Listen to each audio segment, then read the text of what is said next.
Sorry, we're a little bit late. We were just chatting backstage. And I always remember, right, years ago, I'm sure I mentioned this before, Simon, I went to an event called NetAid, right? Okay. You know, there was Live Aid in the 80s. Ah.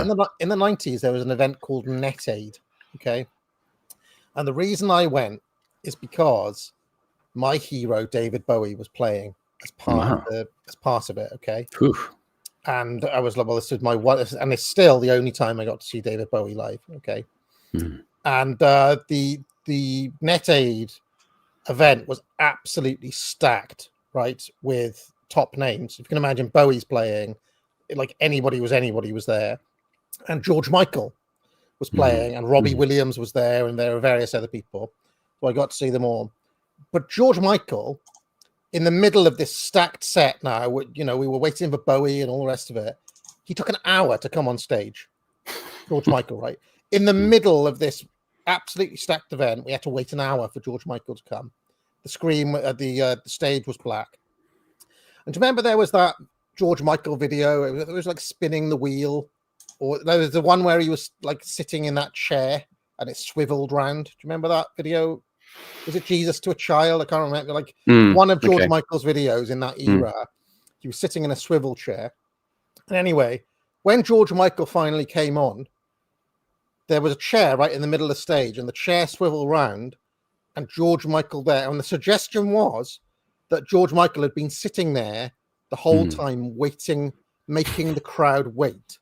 I.e., he was there. They could have started, but he was deliberately making everybody wait. And, you know, part of me was annoyed, but part of me was like, respected the swagger. And so if we were 10 minutes late, it's in honor of the swagger of George Michael. Yeah. It's like a version of the Moustache Man thing, isn't it? You know, waiting for the crowd to be absolutely silent and then waiting some more and waiting some more. Apparently, one of those little things like, oh, sorry, Horace, go on. No, sorry, there's a delay at my end. I apologize. I thought apparently Hitler did that to other like leaders as well. Sometimes, like asked them to come see him and then didn't ask them to come see him and then didn't see them till like 3 a.m. or something when they were already exhausted. I went to see Prince live at the O2 in Greenwich, and he was, I think, more than 2 hours late, and it was just annoying. I mean, the set was good. He was a really good performer, but like, it was stupid. It was like, well, you're spitting in my face before you turn up. Like, why do that? And also, you get out late. The whole thing ends late, and everyone's missing their trains and stuff. It's stupid. The worst ever for that was when I went to see the Wu-Tang Clan at Brixton. I went after work. I'm sure I've told this story before. I was in a pinstripe kind of shirt and trousers. Every other person there was in a hoodie and was black. Right. So I was already kind of out of place. They were due on at 9 at Brixton, and they didn't come out until almost 11. That is late for because obviously the trains, I think there's a curfew in that area. So they were really late. I can't even remember how I got home that night, because it was almost, you know, it was gone midnight by the time we got out of there. So that was... Evil Madonna's meant to be bad for this, isn't she? Turning up at least an hour late. Yes, obviously. I mean, with the Wu-Tang Clan, I got the impression that they were just smoking dope backstage and forgot that they were due to go on or something. That's the impression I got. So yeah. Axl Rose was notorious for it. So when I think 5 years ago or something, he was touring with AC/DC. I guess this was before the lockdowns. And it was a part of his contract that if he turned up late came on stage late at any of the gigs in the whole tour, dozens of gigs, he'd lose his fee for the whole thing because he was so inclined to do that. And he kept to it, and he got paid. Decades, but for decades before that, Guns N' Roses gigs always started like 2-3 hours late, or just didn't start. You just fall out with someone and not go on. So yeah, we're not as bad. Keeping you lot waiting for 10 minutes is not at the level of any of those examples that we just gave. Anyway, how have you been, Simon? Good, very good. Compost update, by the way. Oh well, the thing is that the temperature plummeted. Oh dear. It's sub 20, and I decided that I'm gonna have to just let it go for a while and then come back to it when the temperature comes, because it's just nothing I can do can get it going at all, really. The fading candle of another dream gutters and it's snuffs over. itself out. So it's also like completely overrun with these things called snow fleas or something. Yeah, they're not really fleas, but they're called that. Who thrive basically in like cold temperatures. They've immigrated into the composter. And they're in there. And I hope that they will all be killed, or they'll bugger off in the when the temperature rises again. But the dream is over. Well, it's a solution of sorts, yeah. I mean, maybe if you engage them in the arena of free and open debate, you can cross from that way and drive. Maybe not. I will say, I mean, there's some pretty impressive things I've seen in there, though. Like, I put a pumpkin in there after Halloween, like a kind of our pumpkin had started collapsing, right? And so I stuck it in there, and within a couple of days, it was completely covered in these snow flea things. I've seen things you people wouldn't believe. And pumpkins covered in snow fleas off the shoulder of Orion. I was like, I'm really like, what are these things? And I kind of wanted to then study. I've got this thing on my phone called a Google Lens. Oh yeah, I can look stuff up, and I was like, what is it? I was trying to like capture one, and then I noticed that there's something weird about these things, which is that they're kind of like, you can imagine like 5 millimeters long, something like that. And so I tried to like isolate one and kind of had a little play with it, and then it separated into 2 separate fleas. Whoa, freaky! And I was like, what? How does this animal work? Like, and I still can't really figure out what creature it is. It's like an articulated creature. It can like separate and recombine into different things. I mean, I was like, what on earth is this? I mean, it kind of reminded me of that thing from He-Man. Do you remember the thing with 2 heads that could like, I think it was called like Marmulac or something. It could like rearticulate itself in different ways. It's like, gee, what a dark creature is this? So, yeah. So if we're talking about hideous creatures, have you like, I don't know, like just. There's one creature I think is a particular sort of horror animal. I expect there has been horror creatures based on it. But have you ever seen the bobbit worm? We could do a deepest lore just watching bobbit worm videos. It's like a real horror thing. It's only about a foot long, so it's not so scary. It can't get humans, it can't get us. But it's a true thing. What's it called? Let me look it up for us. Is it related to Lorena Bobbitt back in the 90s and that particular episode? What is Lorena Bobbitt? Lorena Bobbitt, the wife of a guy called, I think it was Michael Bobbitt, and she severed his manhood while he was asleep and drove away and threw it into a bush or something. It was kind of a famous thing. And then I think he had it reattached or something and later became a porn actor. It was a kind of popular sort of anecdote of degradation. Just to prove that it can be reattached. Lucky to find it, I guess. What's the name of that creature, Horace? I want to look it up. Bobbit worm, like Bobbit. This is true. I bet there's people in the chat who've seen this. Oh my god! Gosh, it's a nightmare creature. Yeah. It's an underwater thing. It could probably chomp off a man's member, but it's not big enough to eat a man whole. Creepy. But it eats other things. Underwater, like deep underwater creatures are creepy, though, aren't they? Bloody hell! You need to see it move as well, though. Oh my god, it's very Giga, isn't it? It's yeah, right. Yeah. Hell, okay. Grim. Yeah, I mean, nothing like that is in the compost. I mean, these are tiny little. Phew. Yeah, but there's a lot of them. I tell you, they've certainly colonized it for the time being. So I desperately need to get the temperature up to over 40. I think they die in temperatures over 40, or they'll be driven out.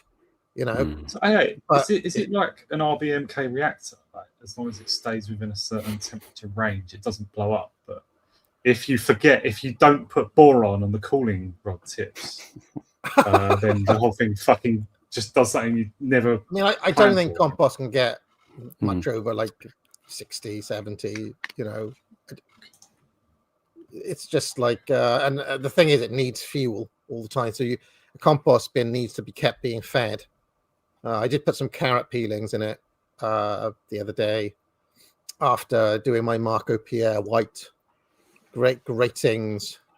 I made spaghetti bolognese again, and I have to say, the intensity of the flavor, if you grate the onion, grate the carrots, and grate the celery, and then you cook it with no color for 20 minutes before you even put the meat in.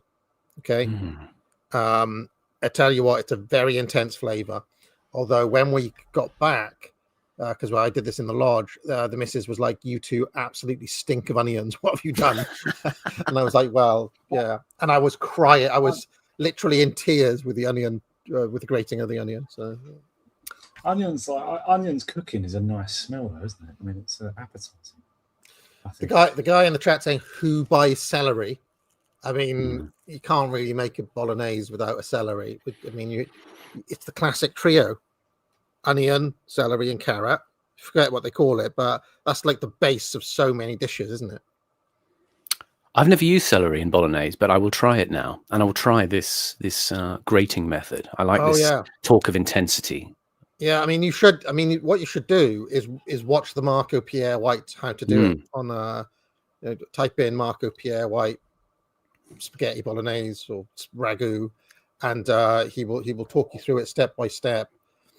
You can theoretically do it with the knife, but as Marco will tell you, Simon, don't have the technical training. I haven't studied the blade like some people. You don't have the technical training to get it fine enough. Absolutely not. So you use a grater.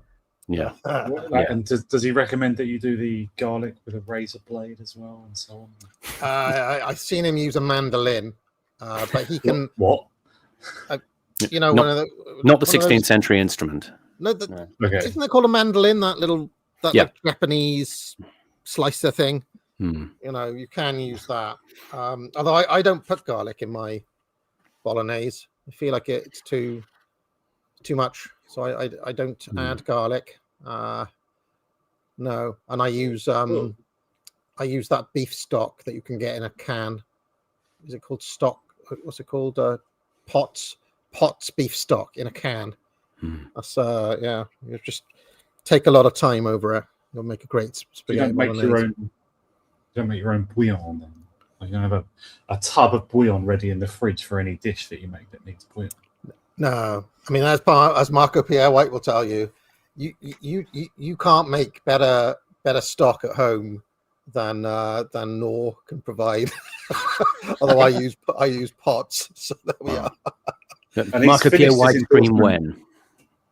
I might do a Marco Pierre White. I mean, it's Christmas. Maybe I'll do a Marco Pierre. A video about how much I love Marco Pierre White. He's the new King Dick chef. Is he still a spokesman for Knur or what? No, I know he did this thing with Marco Pierre White with the BBC recently called Maestro. It's pretty good, Great stuff. It's bold, straightforward title. Yeah, it's cool. I mean, I think this is like a series that they're like selling courses. The BBC, so they're getting like people. Right now, why did I learn that business model? Yeah, curious. Is there a discount code? Yeah, I mean, maybe I'll. Does he have a catchphrase, Marco Pierre White, or something? Is he like Jamie Oliver was always everything was pucker, and he likes to say a lot. It's very simple. Very simple. He says that a lot. Let me show you a clip of Marco Pierre White. I'll give you a flavor of why I like him so much. I imagine his discount code. Take a little garlic. You could be professional, take the core out. But I'm a home cook now, not a professional cook.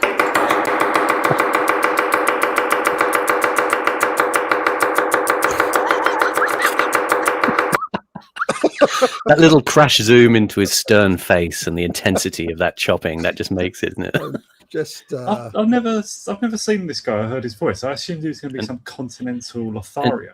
He's not wearing like the typical chef's jacket there, the ostentatious "look at me, I'm a chef" thing. He's wearing a sort of just a plain old t-shirt that's got that look of a kind of, really rough Italian cook in some kind of, mafia dive, pizza dive somewhere like that. He's not messing around. Yeah, I'm well into him. So there we are. Speaking of courses, pick up. Christmas is coming up. Probably my last. I'm gonna have to take next week off, unfortunately. And I think next Wednesday is Christmas Day. It is the joy of Christmas next week. So there's not going to be a Deepest Law next week. Yeah, I might do some gaming content or something if I've got time. But so this may be the last time live I'm going to get to play an ad. What advert would you good chaps like? Do you like the one with you on it, Simon? No, I always like Foundations of Entrepreneurship. I know we played it last week, but I just think it's just such a great song. All right, let's do it. If I can find it. There we are.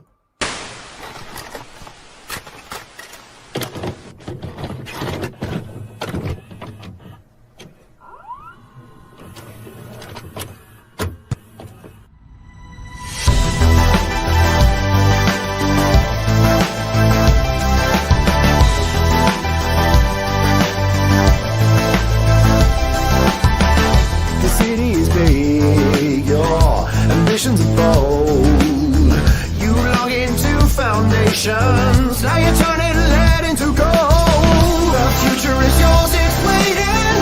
Get in for the ride. The skills that you are creating cannot be denied. Foundations of entrepreneurship. This wisdom takes the context. Foundations of entrepreneurship. Let's make some money.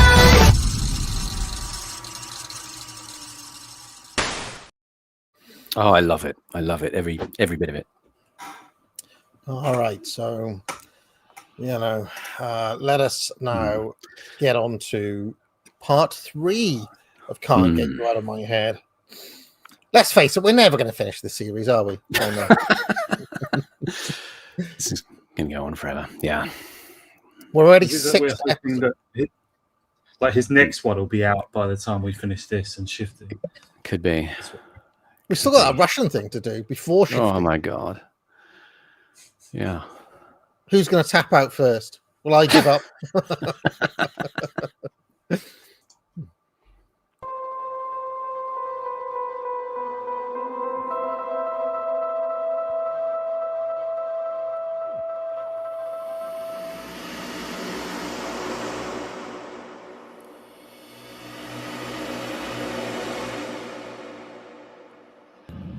Oh my God, please God, please God, oh my God, please keep the horses safe, please God, please.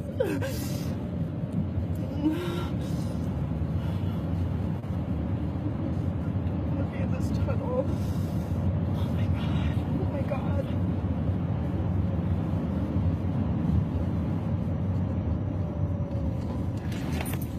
Oh my God.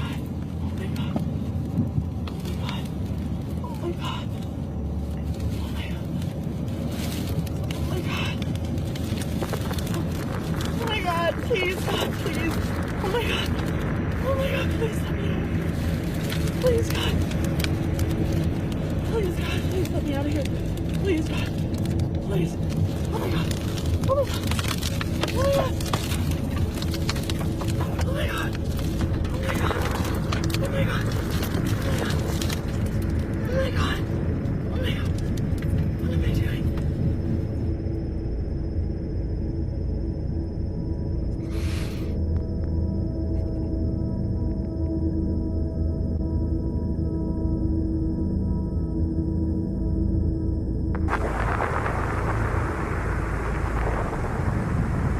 One of the most complex systems ever created was the pattern of detonations inside the atomic bomb that began the chain reaction. The scientist who created it, a physicist called John von Neumann, said that there was only one thing as complex. It was the world's climate. Like the bomb, it was a mass of different forces moving around a central globe. I'm already awaiting the Ben pile right into you, Simon. He's going to be very unhappy, isn't he? Yeah, this is one of Kurtz's, I guess, weak areas. He is subject, like a lot of the left, to anxiety about the idea of catastrophic climate change induced by man-made activity. It is one of those kind of things where you go onto the left, people like Aaron Bastani. It's just an unwritten law that you have to believe in this stuff. It's kind of one of those things they won't let go of at all. They won't be subject. John Gray is the same. Yeah. Joseph Tainter. They'll just breeze past it and say, well, it's obviously happening, so we must do something. It just redirects so much energy.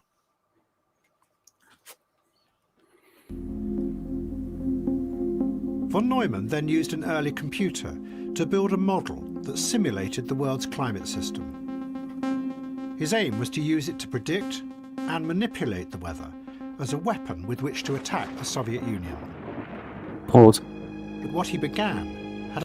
Just a brief pause there. Just this harks back slightly to back in Century of the Self, where we had Wilhelm Reich, the psychoanalyst, trying to use what he called orgone energy, this energy that you could draw from the atmosphere. And he had the orgone accumulator, which we talked about, which was a kind of therapeutic closet that you could sit inside and it would heal all ailments. But he also was working on an orgone gun, which from which you could derive this energy from the orgone to attack fascists, apparently. So again, it's a kind of echo of that sort of slightly alchemical thinking, that you've got at a point of maximal, geopolitical hysteria. Another consequence.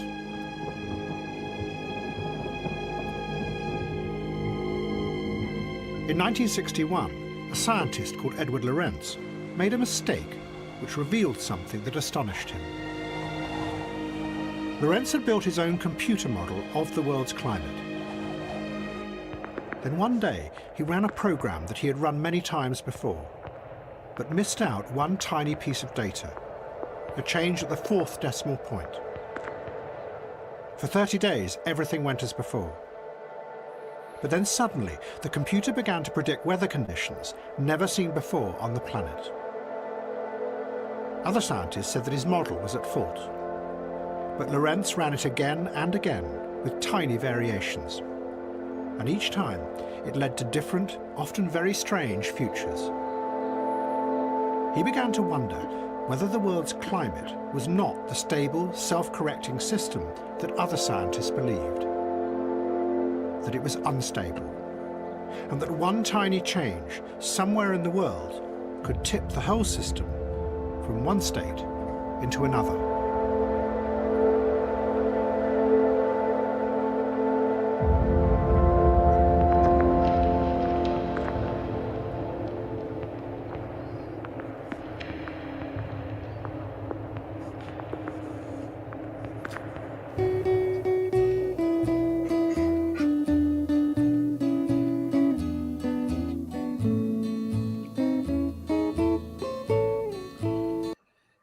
Can I ask something?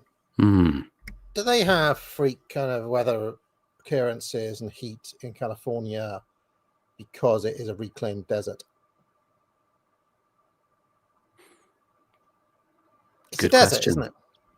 Good I question. remember reading Ben Shapiro's favorite economist, Thomas Sowell, back in the day.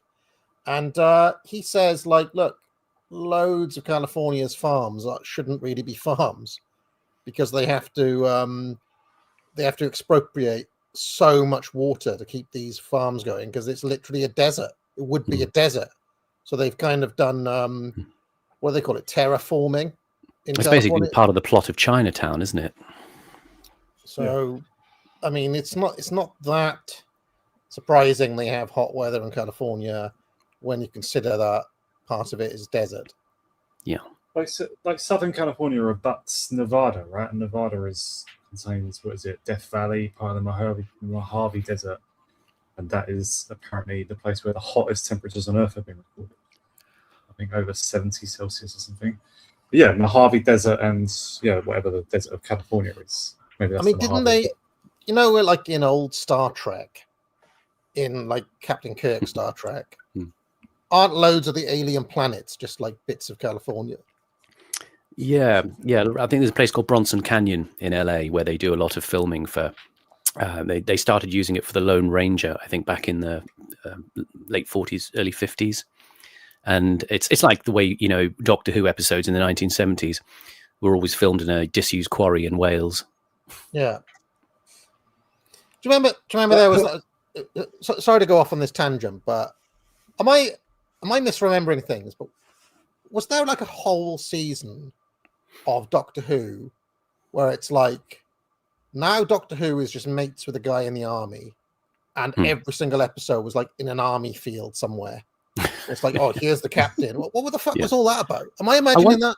I wonder. Yeah, I don't know much about Doctor Who. I've got friends who are real experts on this, but that was the idea that there was this unit, this some sort of UN style kind of military attachment that was part of the Doctor Who. I wonder if it was something to do with the kind of floating anxiety in the early 70s about the possibility of a military coup or something like that, and it was having to kind of reposition the military as noble, stout defenders of democracy. It's the Doctor before. It's the Wurzel Gummit. It's Wurzel Gummit. John Pertwee, yeah. It's that. Brigadier Lethbridge Stewart, I think the character is. That's it. Yeah. Yeah. That was weird, wasn't it? Because all of his episodes are army.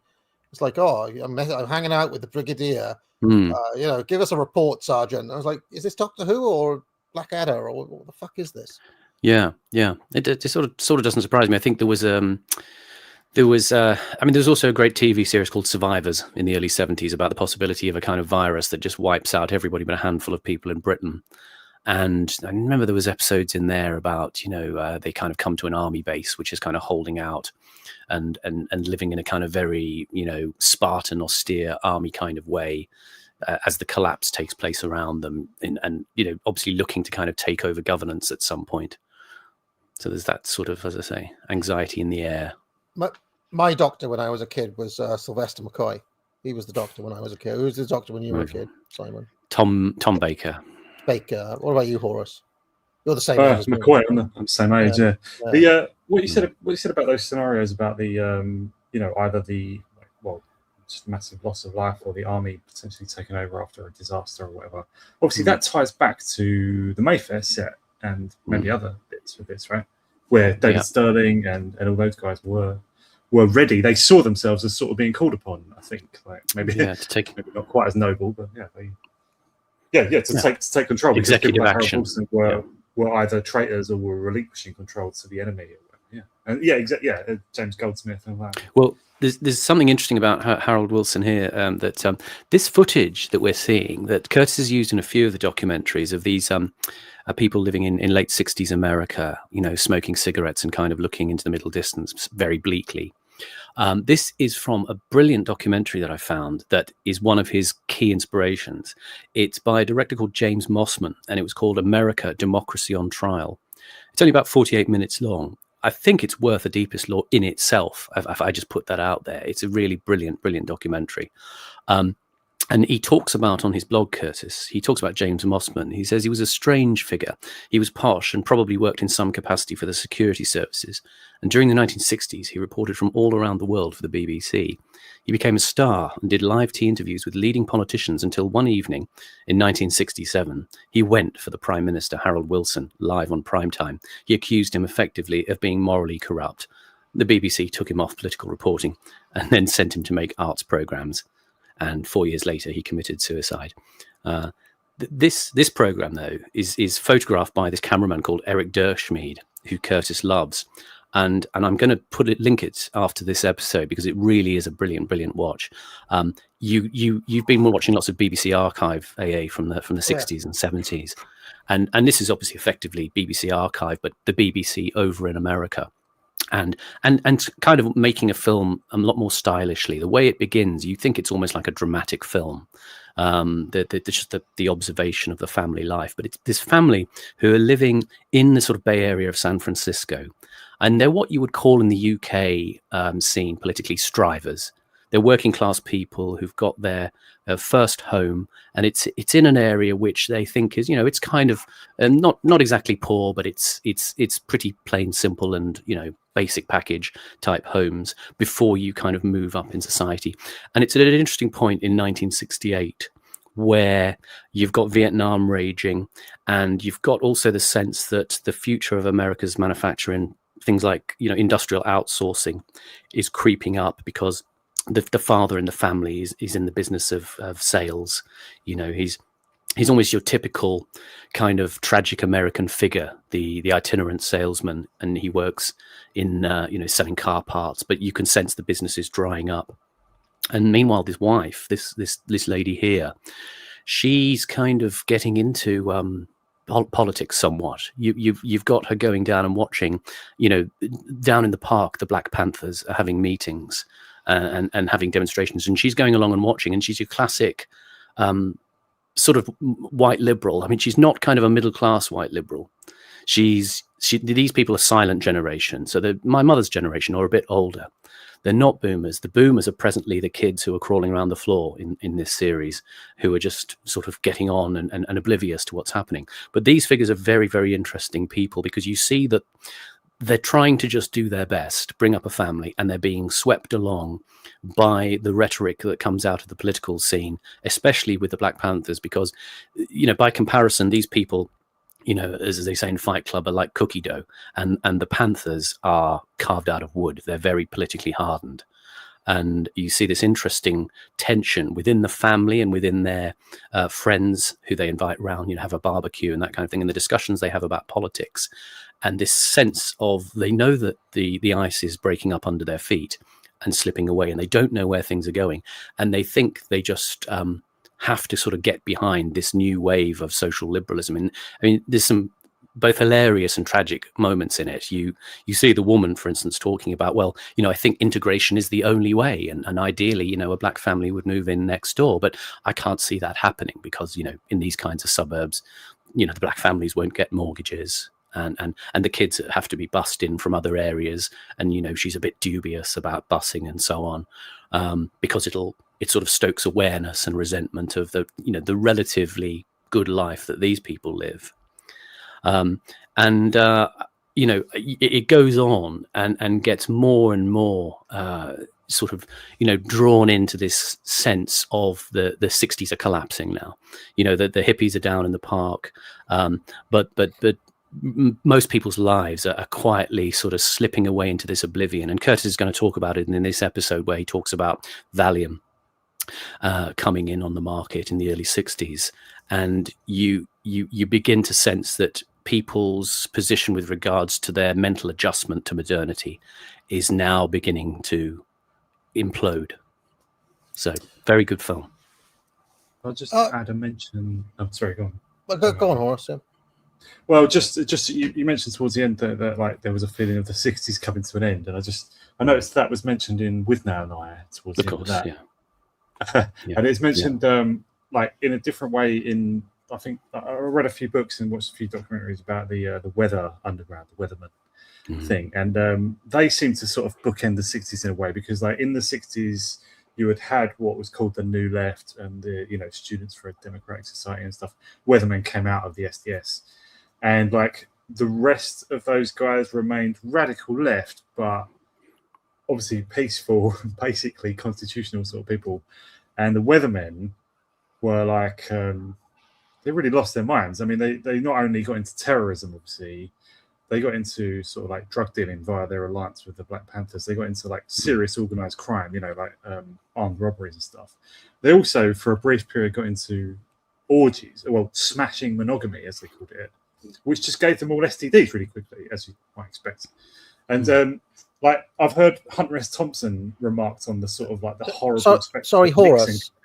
Weathermen, like so. Michael Fish was doing orgies. What's going on? Kelly. The fuck? Yeah, The Anyway, Weather yeah. Underground. Yeah, yeah. Sean Sorry, Lloyd. Yeah, Weatherman. Sorry, it should be. The Weather Underground. But yeah, yeah. the Weather Under. Well, they were the ones that you would. Yeah, they went underground. The one, but yeah, Weatherman was the original name of the thing, named after Bob Dylan. But I just wanted to sort of buttress what you said, that quite a few people, different people, have remarked on the sense of the 60s going dark and turning into the nasty, grubby 70s, you know. I want to go back to something Simon said near the start, which is that guy was sent to the art department and then committed suicide, as if working in the BBC art department is a fate worse than death. I just can't take it anymore. Yeah, I'm not going to do it. If I have to watch a single Derek Jacobi monologue, I just can't have it anymore. I'm done with this. Yeah. Also, John Pertwee, Wurzel Gummidge, right? Last time I was back, my brother, who is wont to get into really odd and obscure things, as I've mentioned before, was forcing me to watch bits of Wurzel Gummidge. And I was like, what do we watch Wurzel Gummidge for? He was like, watch it, go on. The dynamic is dark because if you remember, there's a woman in Wurzel Gummidge that Wurzel Gummidge likes. I forget the her Aunt name. Sally. Aunt Sally. Yeah, the other Aunt Sally is a massive bitch. Yeah. Right, and Wurzel Gummidge is continually like cucked and humiliated by Aunt Sally. Yeah, and on YouTube, people have put together brutal Aunt Sally compilations of Aunt Sally just reducing and humiliating Wurzel Gummidge over and over and over again. She's the Celia Walden to Gummidge's Piers Morgan. Is that what you're saying? Yeah, it's a very Piers Morgan style situation. So, that's just something that people might having want it to off seek with out. other scarecrows. Yeah. Dark moon, away up high up in the sky. Oh, tell me why, oh, tell me why. I feel bad. I feel like I've brought the show down, Simon. You're giving this top class cultural analysis, and I'm bringing Wurzel Gummidge. This is the outre mix of pop and high culture that we love. Yeah, of course. You've lost your splendor. Dark moon. Look at those bleak eyes. What is the cause your light withdraws? Is it because She really looks like she's from England. She looks like she should be from England. It's not a great physiognomy, though. She's got a funny little face. It's kind of a Peter Dinklage style physiognomy. Look at a dwarf's head. I don't like to be cruel, but yes. Is it because I've lost my love? Or should we be even more cruel? It's like a captive dreamer kind of.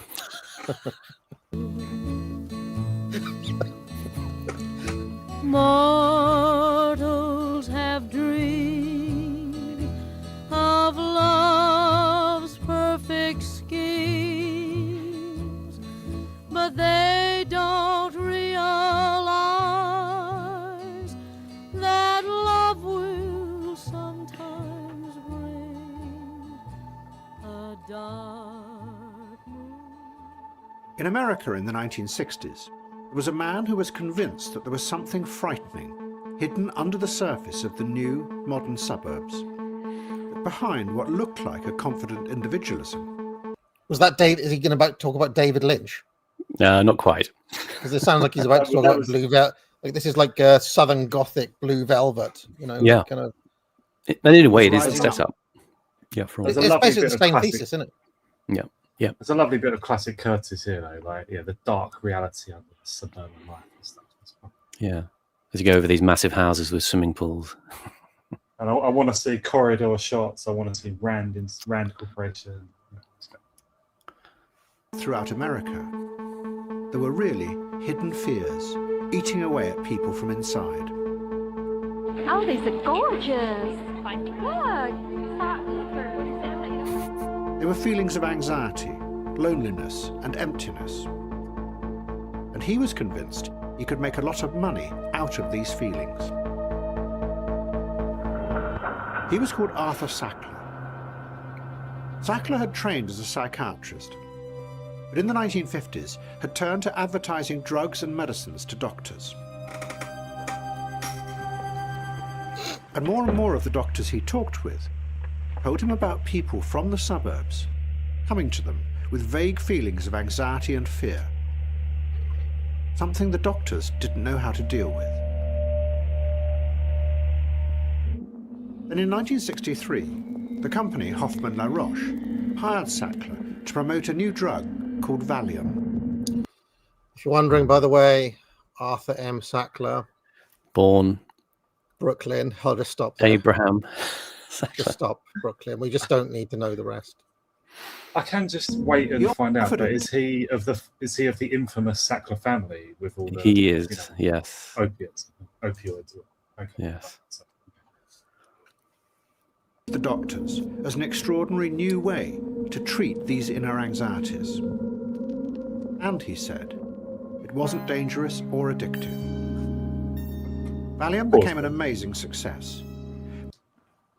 So Valium is an opioid. Is that correct? It's a sedative. Yeah, and it has some, because I think it has some of the same effects as codeine, like it causes constipation and stuff. I think it also strains the heart a little bit. I think like Valium is, it's like given to people sometimes before surgeries, things like this. And I've had Valium before a surgery, and it is nice, but it is also really not good for you, and it is definitely addictive. I think diazepam is the name of the drug. Yeah. And I think it's so that puts it in the benzodiazepines. Benzodiazepines, yeah. What Jordan Peterson got hooked on. Yeah. Right, which Chris Dangerfield said was worse to come off of than heroin. Said the withdrawal from benzos was the worst thing ever. But yeah, so this guy, even back in the 60s, got a habit of selling things as non-addictive when they just are. Great, lovely. Yeah, I mean, he was kind of an innovator, Sackler. He familiarized the medical world with a new way of pushing drugs, essentially, by a series of strategies. I mean, AA on this channel, you talk about there are kind of positive and negative power strategies with any kind of influence that arises in the political or the social or cultural scene. You've got you both build up your reputation and you do things also to hurt your opposition. So there's always a kind of two-pronged approach, and he had that. He, on the one hand, he did a lot of sort of advertising of the new drugs in medical journals, and he would bring together, studies and data and so on. And this was kind of a new approach of sort of data-driven selling. And they would portray the Valium as safe. It would deal with your stress, whether you're at college or whether you're at home. And, you could also then sort of leverage things like, he started a free newspaper to advertise it to doctors. So on the inside of the industry, he's pushing it quite hard, sometimes with subtle messaging, but it's I want you to prescribe this to your patients. So there's a lot of sort of, what you could look at as kind of cynical, manipulation of the medical industry. At the same time, he does a lot of strategic interventions that kind of build reputational leverage for himself as well as a good guy. Yeah. So while this is happening, people are perhaps somewhat unaware, they're using Valium for anxiety. It's calming them down. They feel a bit better and they keep taking the Valium. So at this time, we haven't quite sensed the sort of the bleaker outcomes that are going to play out as we get into the, to the 70s and 80s. But the other positive strategies he used to get as well was he went against the prevailing sort of psychiatric establishment, which at that time was still doing things like lobotomies. He advocated against doing things like lobotomies, especially because these might be used in perhaps certain ethnic populations. And he also pushed for integrating blood banks. So, there'd be racial integration in blood banks as well. He had a lot of global endowments that he gave away. He funded medical schools in Harvard, Princeton, and he gave them art wings in their museums, and the medical school at Tel Aviv University, and even Peking University got funds from him as well. So he could come out with lots of kind of great PR for himself at the same time. He said things like, great art, great science, and the true humanities are great because they all speak the truth. No great art or science, no music or poetry or performance can achieve true greatness without integrity. So it's kind of bland, boilerplate, aspirational, liberal nostrums that he's chucking out. This was kind of in the air at the time. I've got this book. There was a series of books called The Great Books by Adler, I think it's called, The Great Ideas or something like that. And this was very much in the air, that you could, like, we're going to reach like the pinnacle of human knowledge by integrating the various spheres of knowledge, right? Yes. Science and art, and it's kind of very liberal humanities idea, like the kind of the liberal arts idea, So I got a question though. I have I do not live for drugs. I've never had any drugs. Really. If you were to just take Valium, is that harmful in and of itself then, or is it like a gateway to more harmful things? Like, I don't know anything. What is Valium? I don't know. Like, just means you're a pussy if that's all you take. Yeah, that's right. I thought it was like on the light end. So if he's just pushing Valium, is that like that bad? I mean, it seems to be that it's one of those drugs that people build up dependence on, and probably as long as you stay on the Valium, you'll be fine, but you'll be monged out most of the time. And the problem is with the withdrawal. Withdrawal symptoms can sometimes be life-threatening, and mixing it with alcohol, stuff like that, people can just kill themselves inadvertently. So I mean, I took Valium once or twice when I was at university because it became like a semi-recreational. You go to someone's house, put some music on, a glass of wine, and then the girl might offer you a couple of Valium, and you'd feel relaxed, and you go, well, I feel like I learned about it from it. Kurt Cobain. Does Kurt Cobain have a song called Valium? Like, does he mention it somewhere? I feel like I first learned about it through that somehow. I think lithium, because it would have been for bipolar disorder, probably, I imagine. So not quite, but I mean, again, I think there was that period in the sort of. I mean, this is probably an undiscussed area much of the time. A lot of drug abuse in this country, a lot of drug abuse in America is often prescription drugs or prescription drugs prescribed on the grey market, of which volumes can be consumed by people living in their private hells in suburbia. And we kind of don't see that. What we see are the people who are stultified on the streets of our towns, who've been taking ice or crack, people who burgling your house or something like that. But there is a sense of an epidemic. I mean, obviously the Sacklers are implicated very much in synthetic opioids like OxyContin. People may have seen the TV series Dope Sick about this, which is quite interesting, about these deindustrialized areas, particularly in places like Appalachia, which we talk about a bit later on in this episode, where there is very little purpose to living, and people become hooked on these easily available, enthusiastically prescribed opioids. Well, I learned when I was relatively young that the drugs don't work. It was, I think, Richard Ashcroft who taught me that. So I was saved. No, but realise we've returned to a theme that Curtis has used before as well, right? Because in hypernormalization there was a section about Prozac, right? Which is that's fluoxetine. The drug is fluoxetine, right? But that's nothing to do with benzos, is it? No, it's an SSRI. So essentially, it's an antidepressant drug that's.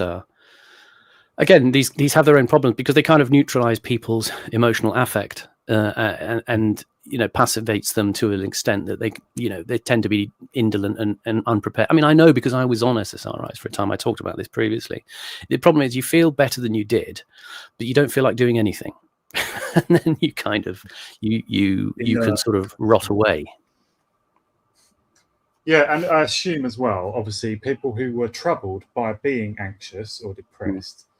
They then, they reach a state where they feel a lot more steady and they're coping with life more easily. But they cannot imagine having that without the drug. Sometimes, and I think I would say again, bringing in my Mark Fisher hat, there is a sense in which you've got to kind of reappraise the sense of people's mental health and stability as also subsequent to systemic problems like economic problems, the way that society's been reconfigured. Curtis will go on to talk about this with the Valium in particular, because you've kind of women sort of get onto it first, he says, because they're not feeling satisfied with the happiness they're promised in marriage and suburban life. And that kind of makes sense, because in a way, where he talks about the home becoming a laboratory, this is an idea I've referred to before when I talked about Ken Hollings and his book Welcome to Mars. He talks about the 50s and this growth of like the labor saving device in the home, and the problem is, it all looks great. You see the adverts with the women going around the new kitchens going, aren't these fantastic? I can bake a cake just by pressing a button. But the flip side of that is, well, it denudes the women of purpose in the home. And then that drives the neurosis, and then that drives the prescription of the drugs, and everything kind of gets worse. Who argued that, or is that something you're saying? I was referring to the way that the American suburbs became this kind of area of experimentation for new domestic technologies. And the problem was that although you may have given people the ability to live life with a sense of, quote, convenience and speed, at the same time, emotionally, it was displacing their kind of, let's say, natural gender roles, you could put it like that. And so it disrupts the dynamic of what is going on. At the same time, women are also being sort of pressured into going to work, but also men are finding that the industries they're working in are collapsing somewhat. So it's creating a very, very, let's say, dysgenic kind of, reordering of what people's priorities are, and the drugs come in as a band-aid. When it comes to labor-saving devices, I'm all for them. So I think it allows people to move up to, as they say, move up the value chain and make better cakes, better sandwiches, more elaborate embroidery, and so on. But the rest of what you said, I agree. Yeah. I think it's just a sense of kind of hopelessness that creeps in, because people's previous roles have been displaced. It's like a form of, in the Industrial Revolution, the cottage industries of the handloom weavers were just blitzed and destroyed, and then industry moves and aggregates in the towns. It's kind of a similar hollowing out. Which is partly why Marx thought that the progress of capitalism would alienate more and more people, because they're alienated from their labour. Yeah, but I think he was kind of wrong there. It's like, anyway, we're straying rather far. This looks like the scene from RoboCop, by the way, in the factory where he walks in and shoot. I'm kind of reminding myself of the Maslow's hierarchy of needs. And what you're saying, Simon, is that basically, I'll just share it here. If you're that housewife alone in the suburbs, the automatic, the mechanization of the stuff that are baking bread or whatever hunts you up to these areas here. Yes. Self-actualization, esteem, and love and belonging. But you find, just because you're punted out of that zone, you find that you're lacking in these areas, and it causes depression. And there are no machines to help you deal with that. Well, I can get you a vibrator if you want. Sorry. The closer that you come to August 1997, you actually get closer to the war against the machines when they fully turn against us. Can I just go back to there is a serious point on vibrators and things, because if you've lived around since the 90s and noticed things, do you remember how sort of things like Ann Summers became kind of mainstreamed? That seems like a long time ago now. Yeah. It does. It seems for American audiences, Ann Summers is just a chain of kind of sanitized middle class kind of sex shops, but they are just sex shops selling marital aids, as they would have been called at this time. I remember Bob Dylan randomly did this Ann Summers advert. Yeah. Right? Yeah. That's right. It's bizarre, really bizarre thing. And I was still a student back then. Yeah. And I had a professor who I was kind of, he was interested in the fact that I was into Bob Dylan, because he was never able to get into him. And I used to come in with my little uncut magazine with Dylan on the front, and I was kind of known as a Dylan fan. And so over time, the time of me being undergraduate, he kind of got into Bob Dylan through me. I influenced the professor. But when I put this up, he messaged me saying, I'm going to have to ask you to take that down because it's demeaning to women. And this was my first little taste of the SJW culture coming in, was that Bob Dylan and Summers advert. So did he have a song like Subterranean Butt Plug Blues or something that he was doing? I don't know. I mean, am I imagining this wrongly? Did Bob Dylan lowering the tone, Simon. Oh, he did. He did Pepsi as well, and I was like, I was thinking, who is this pitched at? Who's what Bob Dylan fan? Oh no, it wasn't Ann Summers. It was Victoria's Secret. Victoria's Secret. There we go. Similar thing. In the same ballpark, right? You know, boil in the bag sexuality, as they called it in Spaced. Victoria's Secret is owned by Leslie Wexner, isn't it? Who was in some way still in some still unspecified way connected with Jeffrey Epstein. Closely connected. I can't play it because it's got Lovesick on it, and Dylan's copyright is mental. So, well, such a rebel, isn't he? Yeah, corporate rebel. And I used to have an ongoing. My friend back then was like, because he was into like Britney Spears and like genuine, like before we'd go out, he would put on Man in the Mirror and like be in his towel listening to like the worst 90s kind of like Britney Spears, Hit Me Baby One More Time type stuff, right? Why Britney Spears as a man? And I always remember that one of my mates' dad was there, and his dad was like one of these old-fashioned kind of union guys, and he didn't know that his dad. He came like poncing down the stairs, dancing to Britney Spears in a towel, and his dad was just like he was face to face with him.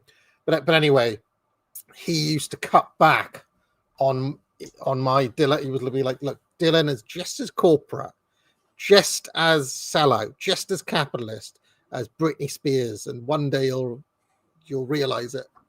And there we are. Honestly, it's kind of right, isn't it? Honestly, like like a Pepsi advert, you imagine they'd have someone cool, like I think it was Will.i.am for ages. He was, he's a highly regarded pop star and stuff. But like just back in like 2009 or something, it was Bob Dylan was the face of Pepsi for a while, and it was like he was over 70 then.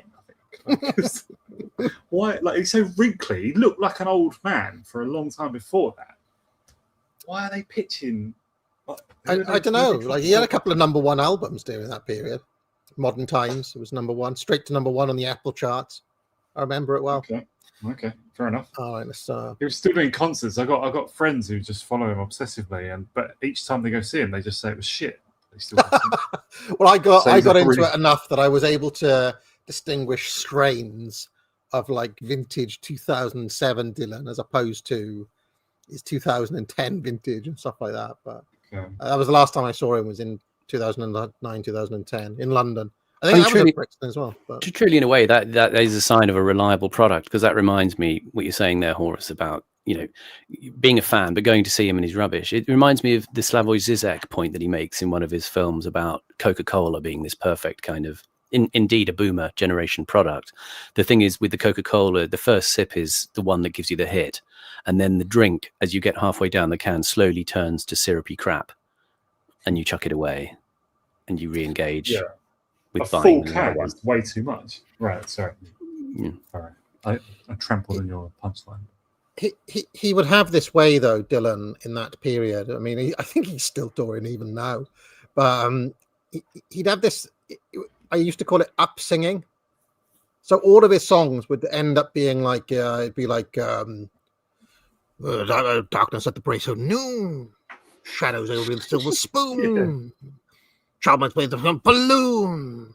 All of the songs were like that, like in this period of Dylan. But anyway, let's get back to the dog. It was the most widely prescribed medication in the Western world. Hoffman's plant in New Jersey turned out 30 million pills in 15 hours, enough to satisfy global consumption for just 5 days. Valium had touched on something inside human beings, but nobody knew what it was. The new wave of feminists pointed out that far more women than men were taking Valium. They said the drug was being used to blot out the feeling that millions of women were having that there was something badly wrong with their lives. That when they did what they were supposed to, it didn't bring the happiness they had been promised. But the trouble with feminists is that then they got all these women out of their miserable housewife lives and got them into miserable corporate jobs, and they're still not happy, still depressed, still moaning.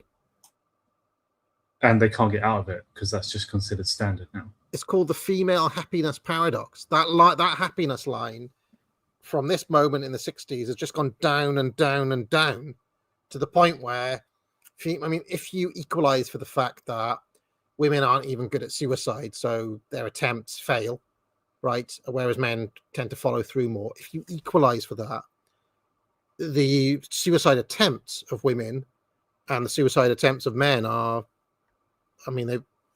well, have a look at the stats. They're one of my areas of interest, this, Simon. But anyway, let's carry on.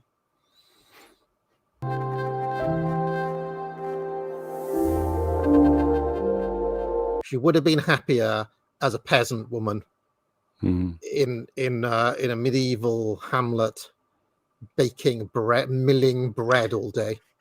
So it's interesting. These bits of footage kind of reflect that in a way. You've got Curtis is using some footage of this girl here and some cheerleaders as well. They're all kind of modern versions of representing, girls as fresh-faced maidens, like we used to have the debutantes in the kind of aristocratic culture in Britain, where young women would be kind of presented like this girl's being presented here, shown off. She's in a kind of virginal white picnic at hanging rock dress, and the cheerleader girls fulfill another function of the young women as kind of, symbolic, locations of, fertility and brightness and optimism and all of that sort of stuff. And they're the only kind of ways, and those are gradually being sort of stripped away as well.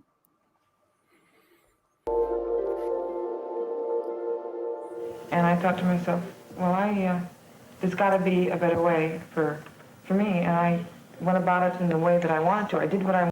As you were saying that, Simon, I couldn't help. My mind went. This is where my mind went. This is how sometimes it's a stream of consciousness thing on these streams. But I was reminded when Bill and Ted, in one of is it Excellent Adventure or was it Bogus Journey? I think it's Bogus Journey. They go back and they find two medieval princesses. Do you remember this? Bill and Ted, time travel. I didn't see those films, so I know of them. The first film, Excellent Adventure. Yeah. Is it an Excellent Adventure? Well, they time travel and they find these two medieval princesses who are then obviously introduced to modernity and promptly join a rock band. Yeah. Which is kind of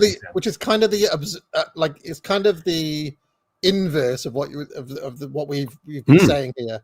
It's selling the inverse dream.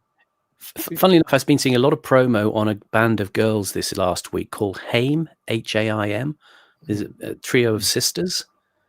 I don't know how it's pronounced. Yeah, but like the Jewish name, Haim. Haim. Haim, and they sort of look like they're being, positioned to be a kind of, a group for girls. But they play rock and roll, but they kind of go on stage, like in their jeans and a bikini top, and they're kind of, straight-laced looking. I think, they kind of are sort of kicking against the idea that they have to be kind of rock and roll in this sort of, outlandish sense. We don't have to be kind of like, Motley Crue or anything grotesque in order to succeed. We just are kind of, a bunch of suburban girls playing rock music, and it's kind of the soul invested in how well we do it rather than our presentation and exploitation of female sexuality imagery. It's just kind of it's meant to be kind of authenticity, like the working girl. You could be in a rock band too. Do you remember? I'm just sorry, Horace. Do you remember when there was that Russian girl rock band that was like the image of rebellion against Putin? Like Pussy Riot. Pussy Riot, that was it. Do you remember that? Like, that was sold, wasn't it, as a kind of Western icon? Yeah, incidentally, I got that wrong in a previous stream when we talked about Surkov. They weren't one of Surkov's projects. I don't know if they were an organic project. But no, they're like anarcho-communist types. They're like you know, like Chumbawamba sort of people. Yeah, and they became allied with that feminist group Femen, the girls who do all the topless protesting with their slogans on their chests. And they came out of Ukraine, was it, Femen? I think they were Ukrainian. Yeah, I think they were sort of lumped together though as kind of, you know, new vehicles for female empowerment. And to protest against Putin and the church, right? I mean, Pussy Riot had a thing of demonstrating in churches and demonstrating against priests and stuff. Yeah, against Putin's re-orthodoxization of Russia.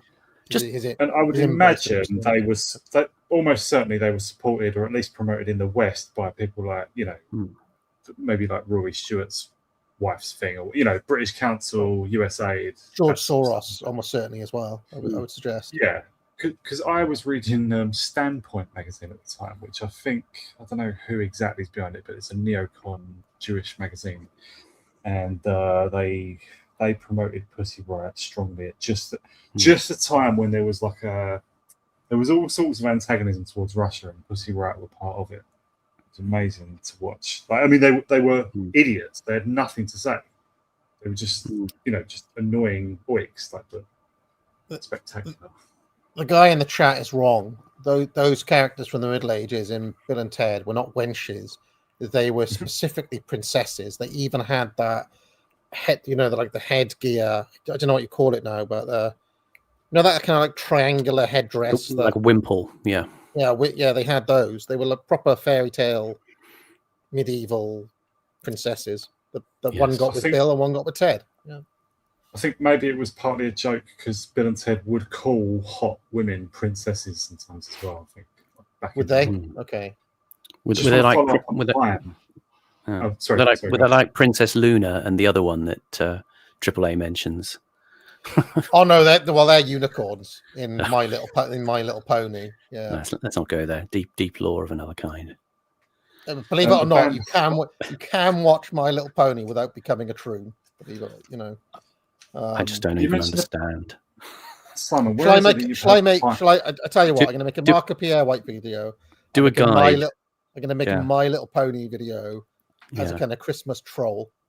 Yeah, I'm going to bait them with a. Gen X needs to explain. We don't understand bronies and all this stuff. We just don't understand. Please help us. Well, My Little Pony is different from when we like. Did you ever see the original My Little Pony from the? I thought they were just little plastic pink horses with that little girls collected. But there's this weird subcultural thing, isn't there? Yeah, well, I mean, My Little Pony when we were kids, or when I was a kid, when me and Horace were kids, you were probably like, up to your gills in Valium at the time. Simon, exactly. Right? But it was kind of like different. Like the 80s My Little Pony is different. They rebooted it, and it's called My Little Pony Friendship is Magic, and the main character is Twilight Sparkle. Okay, and the whole setup is that she's studious and she likes, she's bookish and she's studying magic. She's a bit giddy, and she's sent on an assignment to make friends in this town, and she doesn't want to go. And she meets 5 friends there in Ponyville, and the whole thing is Twilight Sparkle learning how to get on with these 5 really annoying other ponies like Pinkie Pie and Rainbow Dash and so on. And all I was saying on Twitter is that I think the reason the brony thing took off is because Twilight Sparkle is kind of an autistic main character. Right. It's like, I mean, imagine Hermione Granger as the main character. Does that make sense? Yeah. So, I mean, what I'm imagining is that a lot of the bronies are kind of autistic. They're kind of like, not outgoing characters. They're kind of bookish types, not, effervescent party types like Pinkie Pie, right? And so they see themselves in the main character. That's all I'm saying, really. Yeah. It's kind of storification of toys, which, I mean, I can only relate to things like when I was moving out of childhood, The sort of the hit toy in the early 80s was these Cabbage Patch dolls, these, freaky kind of little babies that, I remember that, grow in a cabbage patch and all that sort of stuff. And it's, again, the idea of toys was then you give them to kids and they go away and make their own stories. But these kind of toys, as it gets later and later, they come with a kind of world and a narrative attached to them about how you should think and behave. And you employ the toys as kind of props to that imaginary sort of immersion, but there's definitely a line of narrative and a lesson that you're meant to take from it. It's not independent play, it seems. I've got a feeling that the original My Little Pony, and I could be wrong about this, is like He-Man, where the toy line came first, and the cartoon was made specifically to push the toys. And was nowhere near as good. Like the toys were a bigger success, right? The cartoon was just tagged on, wasn't it? I think some people say that, I just heard some people say that a lot of like Transformers was actually quite a good cartoon, but He-Man was a rubbish cartoon, but very successful toys. Really low effort cartoon, apparently. Yeah, Filmation did the He-Man cartoon, and it is kind of, even by the standards of the period, not the best animation. Although I think it has charms. I think it's got some charms. Anyway, Thundercats was like a really good-looking cartoon. And like really nice. I love Thundercats. I was a Thundercats kid. Yeah. I mean, I watched them both. I used to have the He-Man sword, and I could do the full "I am Adam, Prince of Eternia" and so on. I used to do the full spiel. But I liked Thundercats more. It was a better cartoon. So, Mum-Ra was a good baddie as well. I just wanted to ask before we move on, Simon, why was it that you mentioned Haim again, the band? It was just this AA's point about girls, the princesses joining rock bands, and this band is very much framed in that way of these girls could actually be kind of demure medieval princesses, but now they've got guitars and attitude. Because I first heard of that band Haim a long time ago. I guess when they were really young women, they've been around for a long time. I think I saw them being pushed this week on the BBC or something like that. That's weird. That's really strange. They've been around for I seem to remember them, but this is probably a mixed memory. But being around at the same time as Hanson. Yeah, I remember Hanson. Yes, young. Yeah, Haim were like a female equivalent. Yeah, but their name comes from because they're sisters. Their father was called Mordecai Haim. That's where the name comes from. Oh, girl surprise! A soldier, an Israeli-born soldier in the IDF. That's a very villainous. Morkai is a very villainous kind of name. I just wondered if they were being promoted because in some way they were useful to Israel, but apparently they're not overt Zionists. They don't really mention politics. Takes a cynical mind to think that way. Radiohead got in trouble for playing Tel Aviv. I saw that. But flouting the boycott. Just back to Thundercats a quick second before we carry on going. The reason that Thundercats was a superior cartoon, Horus, is because the guy who made it had he had something called a Thundercats Bible, where there was a really well developed lore. If you remember, they were actually coming from an alien planet and landing and establishing themselves, and there was a whole backstory and lore that was really well developed, and they had a series Bible that all of the writers on the show and all the animators and so on, and they were really strict on coming back to it again and again. So you didn't get 2-bit kind of moves like He-Man would just like introduce new characters to sell a new toy or whatever. Whereas in He-Man, in Thundercats, it was all tied back into the deep lore behind Thundercats, if that makes any sense. So it genuinely was an artistic statement as far as kid shows can go, So anyway, Tolkien had the same. There was more lore to it even than was mentioned in the books. Exactly, really and this is it. There was like a Thundercats version of the Silmarillion or something, where they developed like the language of Thundera or whatever it was. I mean, anyway. Like the Warhammer world takes itself that seriously as well. Like they've really developed the lore to a great extent. There's loads of it, and it's like, and they've thought about how the different events affect each other. It's like, and that's galactic scale as well. But the Warhammer 40,000, I mean, sorry. Yeah, that's another thing where the lore is perhaps even better than the story. Yeah, well, I mean, and because I'm so sick of Carl and Morgoth talking in Warhammer 40k lore. Sorry. I'm gonna play a video. Got my eye on 2 Warhammer games. One called Rogue Trader, and one's like an XCOM 2, like an XCOM clone. I'm gonna play them sufficiently that I start to get their references, because I haven't got a bloody clue what they're talking about half the time. So it's big though. I mean, even just going into one computer game may only tell you about a little segment of the lore, perhaps. Rogue Trader looks good, but that's proper full-on RPG, by the way. You know, there's loads of reading in that. Apparently, it's the one thing that I can deal with it. I played Baldur's Gate 2 and Sure. Wrath of the Righteous and various others. Anyway, let's carry on. We're a long way from Curtis. Let's get back. Regardless of what society was saying. And then it all kind of caved in on me. And I just figured, well, you know, what's the use? And so I ended up in the state hospital. But now that I'm on the road back, I found if I don't see there is any solution, because if I act the way society tells me to act and abide by the rules, my life is fine and everybody's happy. But Arthur Sackler suspected that the drug had touched on something much deeper. That the women who spent their days alone in their new suburban homes were in a kind of laboratory of the future. They had discovered, before anyone else, the underlying weakness with the new individualism. That you were free, but you were alone. Brief pause. Women told researchers... Just to reiterate stuff that's come before when we did Century of the Self, that little clip there of the woman standing with the 2 clockwork toys. I think that there's a little bit of a sideways reference to Freud here, because what the woman was talking about in that little mini therapy session there, she's talking about how, you know, if she just conforms, then life is fine and everyone's happy, she says. And this reiterates what was happening in America with the growth of popular psychotherapies. You know, Sigmund and then Anna Freud were taking this therapeutic direction that said, you know, the way to deal with neurosis is to conformity. You will be happier. And this is you know, this is like the story of the Bellingham, was it Bellingham children?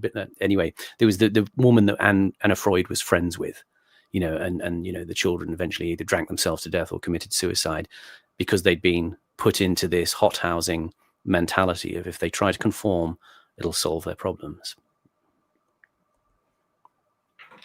I feel empty somehow, or I feel as if I don't exist.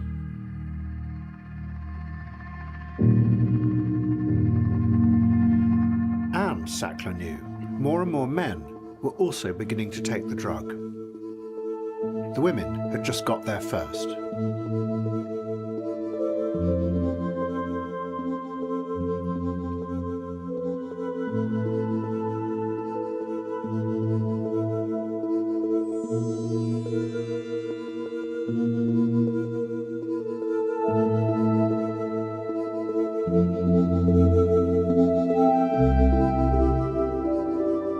See, to me, my experience of this world is almost entirely through like horror films and David Lynch. So, like watching it, all I can think of is that. But well, for many Americans, this is just their like childhood. That shot is actually really interesting because you know you get that sense of the houses are there but nobody's home. You know, America is becalmed. You know, and suburbia suddenly takes on this kind of slightly more ominous and threatening kind of vibe. So yeah, that sort of Lynch probably feeds off a lot of that, and a lot of American horror in general. You know, since the 70s has been the kind of the you know the guy that's lurking outside your window who's going to come in with a knife. It's the slasher movie, but yeah. Black Christmas, which is a brilliant one if you haven't seen it. Poltergeist. What's the famous one? Halloween. They're like the big 70s slasher films. And then later on, things like is it Scream? You know. Scream, those kinds of franchises as well, you know, all kind of, you know, deeply Freudian, you know, phallic threat, all this kind of stuff.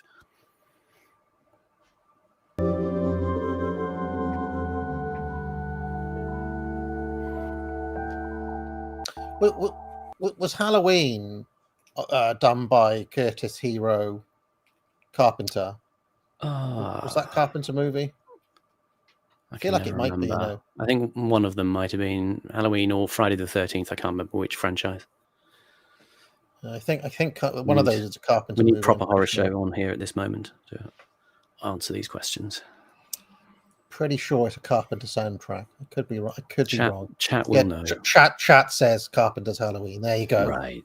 In the mists of the archives in my mind, I got it. Yeah.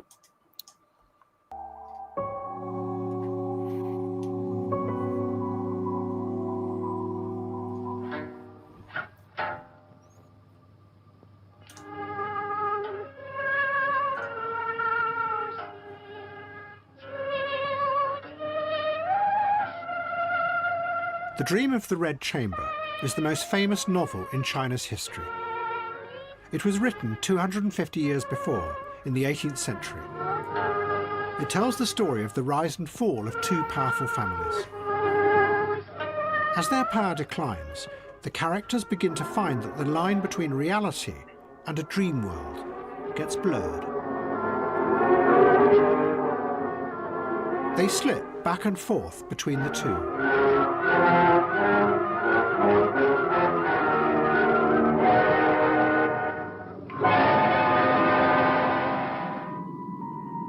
Jiang Qing, the wife of Mao Zedong, had always been fascinated by the Dream of the Red Chamber, because it seemed to show that it is the power of a ruling class that shapes the very nature of reality itself.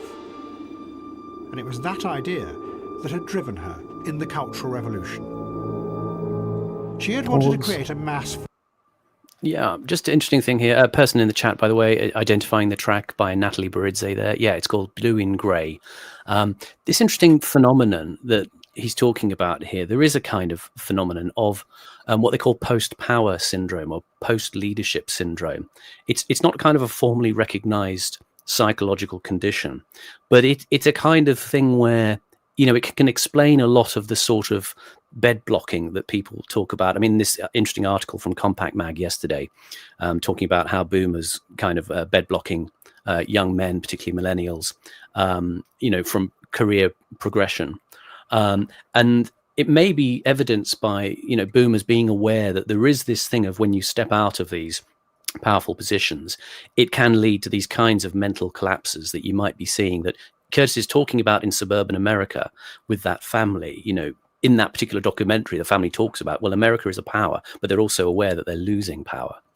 And actual individual leaders have these kinds of profound changes when they stop being leaders. I mean, this probably explains why Tony Blair kind of never stopped, really, because people who are post-leadership develop these kinds of prolonged periods of anxiety and stress and depression, you know, ruminating.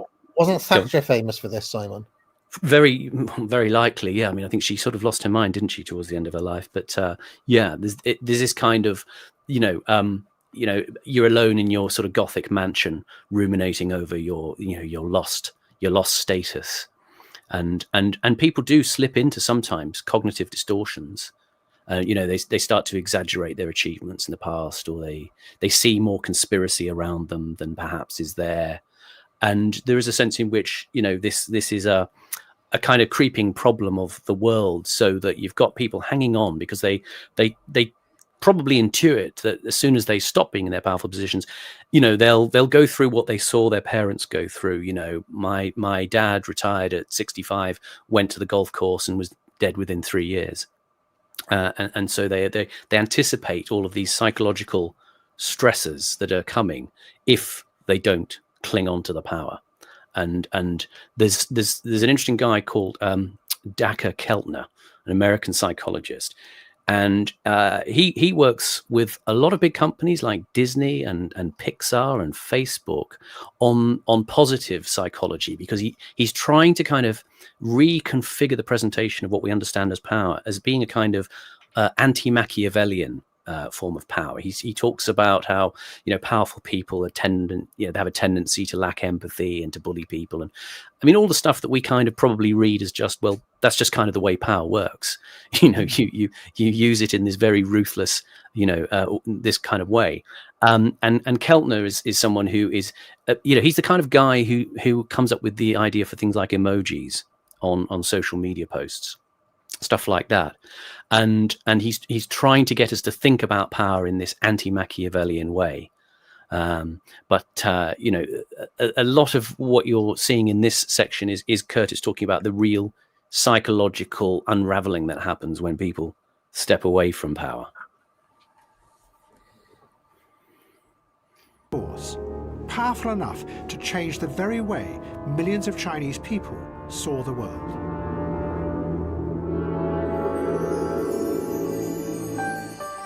But suddenly, Mao Zedong had turned on her. He brutally dismissed all her ideas. And she began to realize that maybe he had been using her.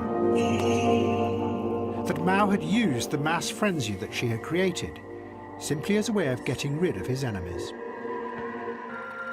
It meant that everything that she had created, the epic operas and ballets that promised a new kind of reality in the future, had just been flimsy illusions to disguise what had really been a brutal struggle for power. It's like a kind of much bigger version of Captive Dreamer in a way, isn't it? Well, yeah. I mean, this is an interesting point that, you know, Mao is dying at this point. Apparently, he had Lou Gehrig's disease, you know, which is what I think Stephen Hawking had, and he had heart problems, and he was deteriorating. But he did consciously, you know, have a kind of Hitlerian, you know, play off your top generals against each other and see who comes out of the sort of Darwinian struggle. And in a sense, Jiang Qing was exploited. He consciously let her kind of come off the leash a bit. But the problem he anticipated was that she was going to destabilize the country. So he had to kind of then try and rein her back in. I mean, it's a classic case of your point about you have to suppress your radicals, you know, and maintain the strong center. And he was worried that she was kind of essentially making too many enemies. But he came up with this attribution, the Gang of Four, these people around her, who, you know, these top communist apparatchiks who were being a bit edgy, let's say, but you know, it wasn't possible for him to sort of tolerate that in a pure power politics sense. He could let them have a sense of performative protest, which we saw in the Cultural Revolution, but it was in danger of getting a bit out of hand.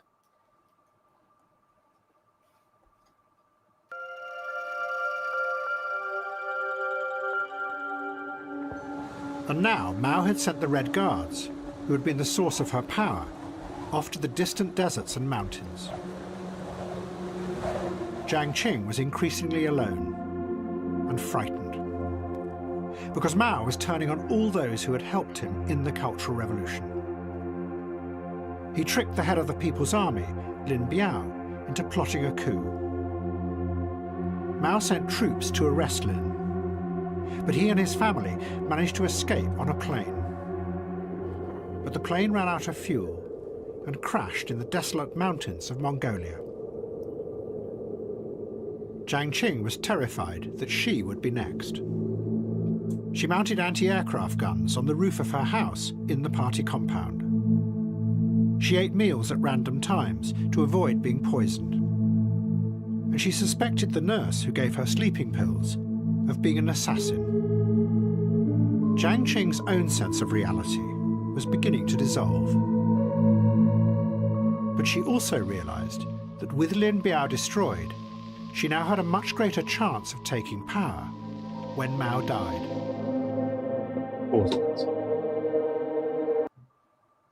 I know this is not the main point, but how do the anti-aircraft guns help? I mean, like, you don't normally get arrested from a craft directly above your house, do you?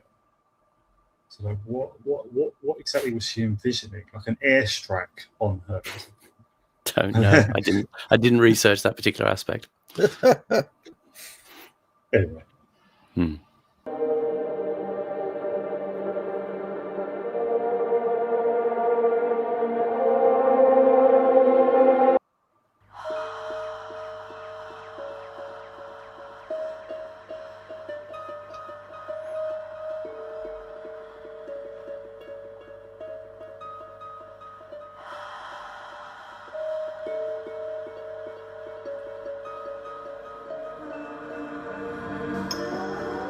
In 1967, the Russians launched a spaceflight to celebrate the 50th anniversary of the revolution.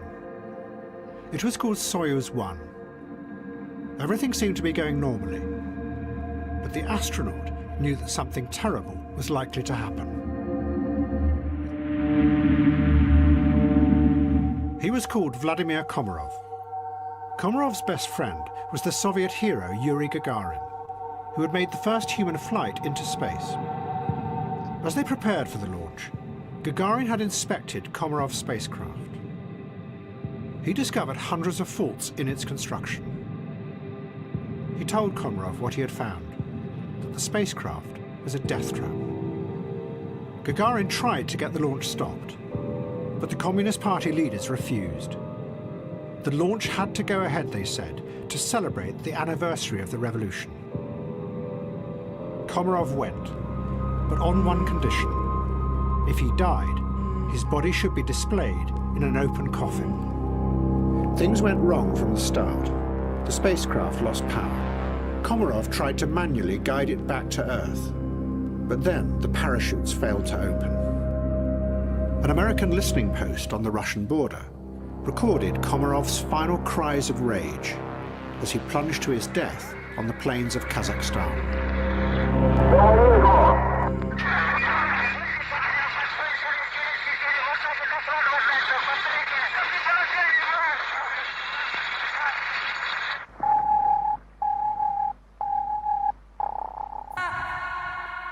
Komarov's remains were put into an open casket at the space headquarters. It was his revenge. Is that a joke? No. No. It's ridiculous. They just followed found through with it. Yeah, they just found sort of lumps of charcoal fused with bits of steel and a bit of his ankle bone, I think it was, or his heel bone. It was pretty grim. I mean, he hit the ground pretty fast and it made a 12-foot crater in the ground. And, Gagarin, who was his friend, was absolutely furious about it because, he had informed them, there's about 200 flaws with this particular space vehicle. You've got to stop this. And he even volunteered Gagarin to go in Komarov's place, but Komarov said, we've got to protect Gagarin, and he knew he was going to die, essentially.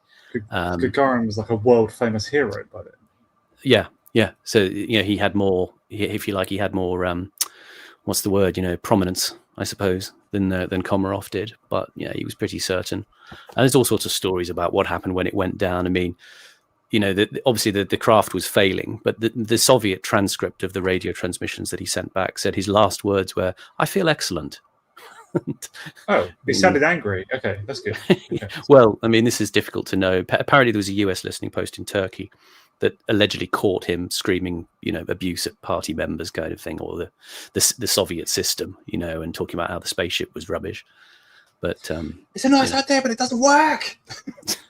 Yeah. But this at least they weren't so in the open. Sorry. Go on, Horace. Sorry. Well, just this thing of putting his remains, or the remains of part of the craft and him in an open casket. He insisted before he went that he knew he was going to die. He said, "I want the remains in an open casket so they can see what they've done." And there was a story that Gagarin was going to go to Brezhnev. I mean, it's a sort of urban legend that he saw Brezhnev afterwards and he threw a drink in his face. But again, it's a bit of an urban legend, It's. Yeah. Well, I was going to say at least it wasn't in such bad taste that they decided that they put like a medallion on it or medals. Like they didn't try to at least they gave him the dignity to remain as a charred bit of whatever that is. Does anyone else just find this? Like, to me, this is like a Chris Morris thing or something. Right? It's like they actually. Why didn't they just lie and say we don't have to put it in an open casket thing? But why don't they just cover it up? Like what they do with most things. He must have publicised his demand, right? He must have said that in public. Amazing! What a shot! Like, what a photo! They're all looking at it like kind of sort of serious, like a bit reverential. Yeah, this is what happens. Wow! What a photo! It's amazing. It showed in a shocking way how the power of the Soviet leaders was crumbling, and how deeply the communist dream had become corrupted.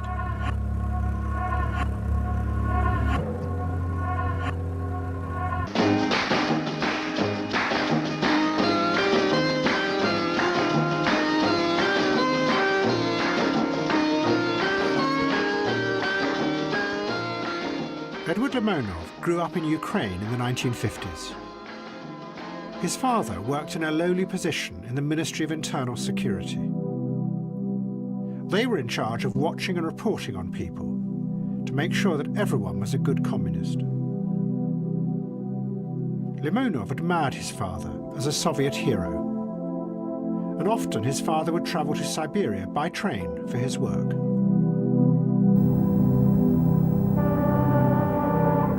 One evening, after his father had been away, Limonov went to the station to meet him as he returned. But his father didn't appear. Limonov searched and found another train hidden away in the sidings. He watched dozens of men in handcuffs being taken off the train and put into trucks. Each one was called out by a man with a clipboard. The man was his father.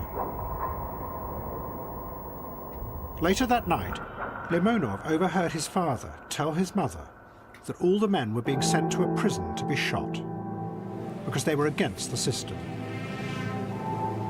Limonov realized that there was another, violent, hidden reality in the Soviet system that reached everywhere, even into his own family. And he decided he would be against the system. He would become a dissident.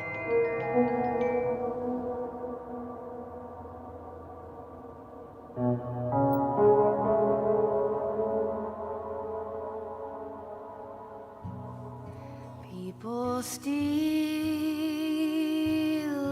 they cheat and lie for wealth and wine. It will buy. Don't they know on the judgment day that their gold and silver will melt away? This coal train is symbolic of much of the dilemma of Appalachia. Until very recently, the companies that mine the coal owned all the mining communities. They owned the mines themselves, the tipples, the company towns, the streets, the houses, the stores, the commissaries, the hotels, the hospitals. They even had their own brand of money, scrip, which circulated only in company commissaries and stores. This created a population that was totally dependent, and the dependency lasted for more than 40 years. Abruptly, a few years ago, the company no longer needed its mining men. It needed mining machines. So the company withdrew its paternalism in each of the mining valleys. Millions, hundreds of millions, even billions of dollars worth of coal have gone out of these valleys. Appalachia has produced essentially two crops of people, the rich who have followed the coal and the poor who have stayed here in the Appalachian Valley.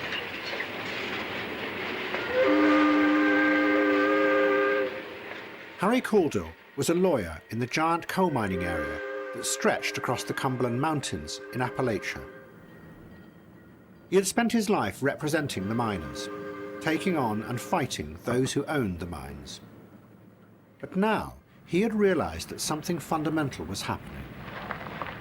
The power of the miners all around him was beginning to dissolve and collapse. He wrote a book called Night Comes to the Cumberlands.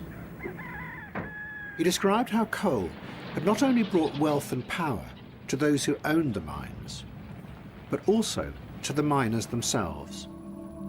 It gave them power because it brought thousands of them together, and together they could block the coal from leaving the valleys.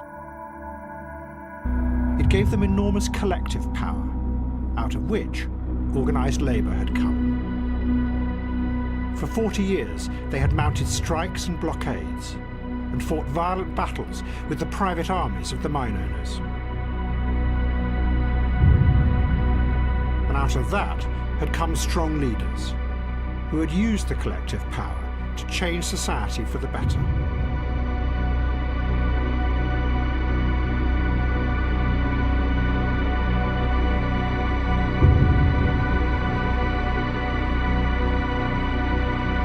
1946, the United Mine Workers of America, under the leadership of John L. Lewis, who is generally regarded as the greatest labor statesman in American history, undertook to raise the medical standards of this area.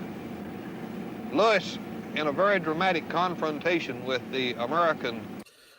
I would just like to state on the record, I show solidarity with the coal miners against the capitalist scum. Horace is taking the other side as per usual. I mean, what have you got to say for yourself? I mean, come on. Well, I had a question for you. Spotlight comes back to you immediately, right? Do you see, like, when you sort of company towns, do you see that as like a sort of laudable mix of Trumpton meets Curtis Yarvin? Sort of? Yeah, you know what I mean, like, I think that, I mean, I've said it before. I think there's a semi-feudal structure in these mining towns that persisted all across the Welsh valleys, up in the north of this country as well, of England and in America, because it is. I mean, it is. I mean, Trumpton is essentially, if you think about it, I mean, I think the economy of Trumpton is built around a biscuit factory, if memory serves. Oh, right. You know, Windy Miller sends his flour to the biscuit factory that then, you know, is where a lot of them work. When you had the Trumpton phase a few years ago, I was picturing it like just loads of really little businesses and artisanal stuff. And, you know. Trumpton is not a phase. Some of us will still give up our mobile phones. But when the Trumpton videos Trumpton. Trumpton was kept in place artificially through governmental controls, keeping out Costa and keeping out rapacious international capital. With a union of the mayor with organized labor. Basically, that is the political structure of the town. Yeah, and keeping out the Sacklers and their kind as well, or what? Yeah, apart from Tony, the ice cream man who comes in. Yeah. It's funny. Tony. He's Italian. I was going to say, Horace, I see your provocation. I mean, the difference is what he's talking about here with Appalachia. This guy Harry Cordell. Again, this alludes to this sense of you know, the industrial base collapsing. I mean, like this shot you've got on the screen of the railway tipple that's just, you know, looks like it's about to sort of tumble into the earth. It's a difference between the sort of vision of Trumpton in a way, because you've got Cordell laying out this sense of overwhelming ownership of capital power. But the thing here is capital is itinerant in this way, you know, and permanency of place is inimical to capital's roving eye. Yes. And that's maybe the difference, in the sense that Trumpton might be artificially preserved to some extent, but perhaps that's the only way it can be preserved. That's the way, you know, so you get a sort of benign sense of feudal noblesse oblige in the European model. In the American model, it's like, well, once it's sucked the place dry, it goes. But these brave miners were trying to keep it there, and that was even if it was a noble effort that was defeated by the money grabbers, at least they tried. Cordell's quite interesting. He wasn't a complete softie. He was actually interested in a name that might be familiar to some people here, William Shockley, who was at Stanford, who essentially was a eugenicist. And Cordell actually did talk about the people in Appalachia while I think he was very compassionate about them. You know, he's from Kentucky. But he did talk about them. He said, you know, the slobs continue to multiply because he felt there was a dysgenic mechanism going on, that, you know, unintelligent people were essentially weakening the genetic, disposition over time. And he was interested in ideas like sterilizing people and IQ testing, you know, so he was like relatively controversial as well. Some of the Fabian Society were of similar mind, weren't they? Especially George Bernard Shaw, strongly eugenic, as in not just about like deterring breeding among the lower orders, but actually eliminating people who are already alive. You know. Yeah, but he was also he was an environmentalist as well, and he hated the strip mining that was going on in places like Kentucky, that was, you know, that was wrecking the environment. It wasn't quite like in Europe, where the strip mining is you remove all the layers of rock and topsoil and then you put them back afterwards. It was obviously pretty brutal the sort of thing that he was seeing, and he was an environmentalist as well to some extent, and a collector of kind of folklore and folkways as well. So again, it's not quite straight down the line.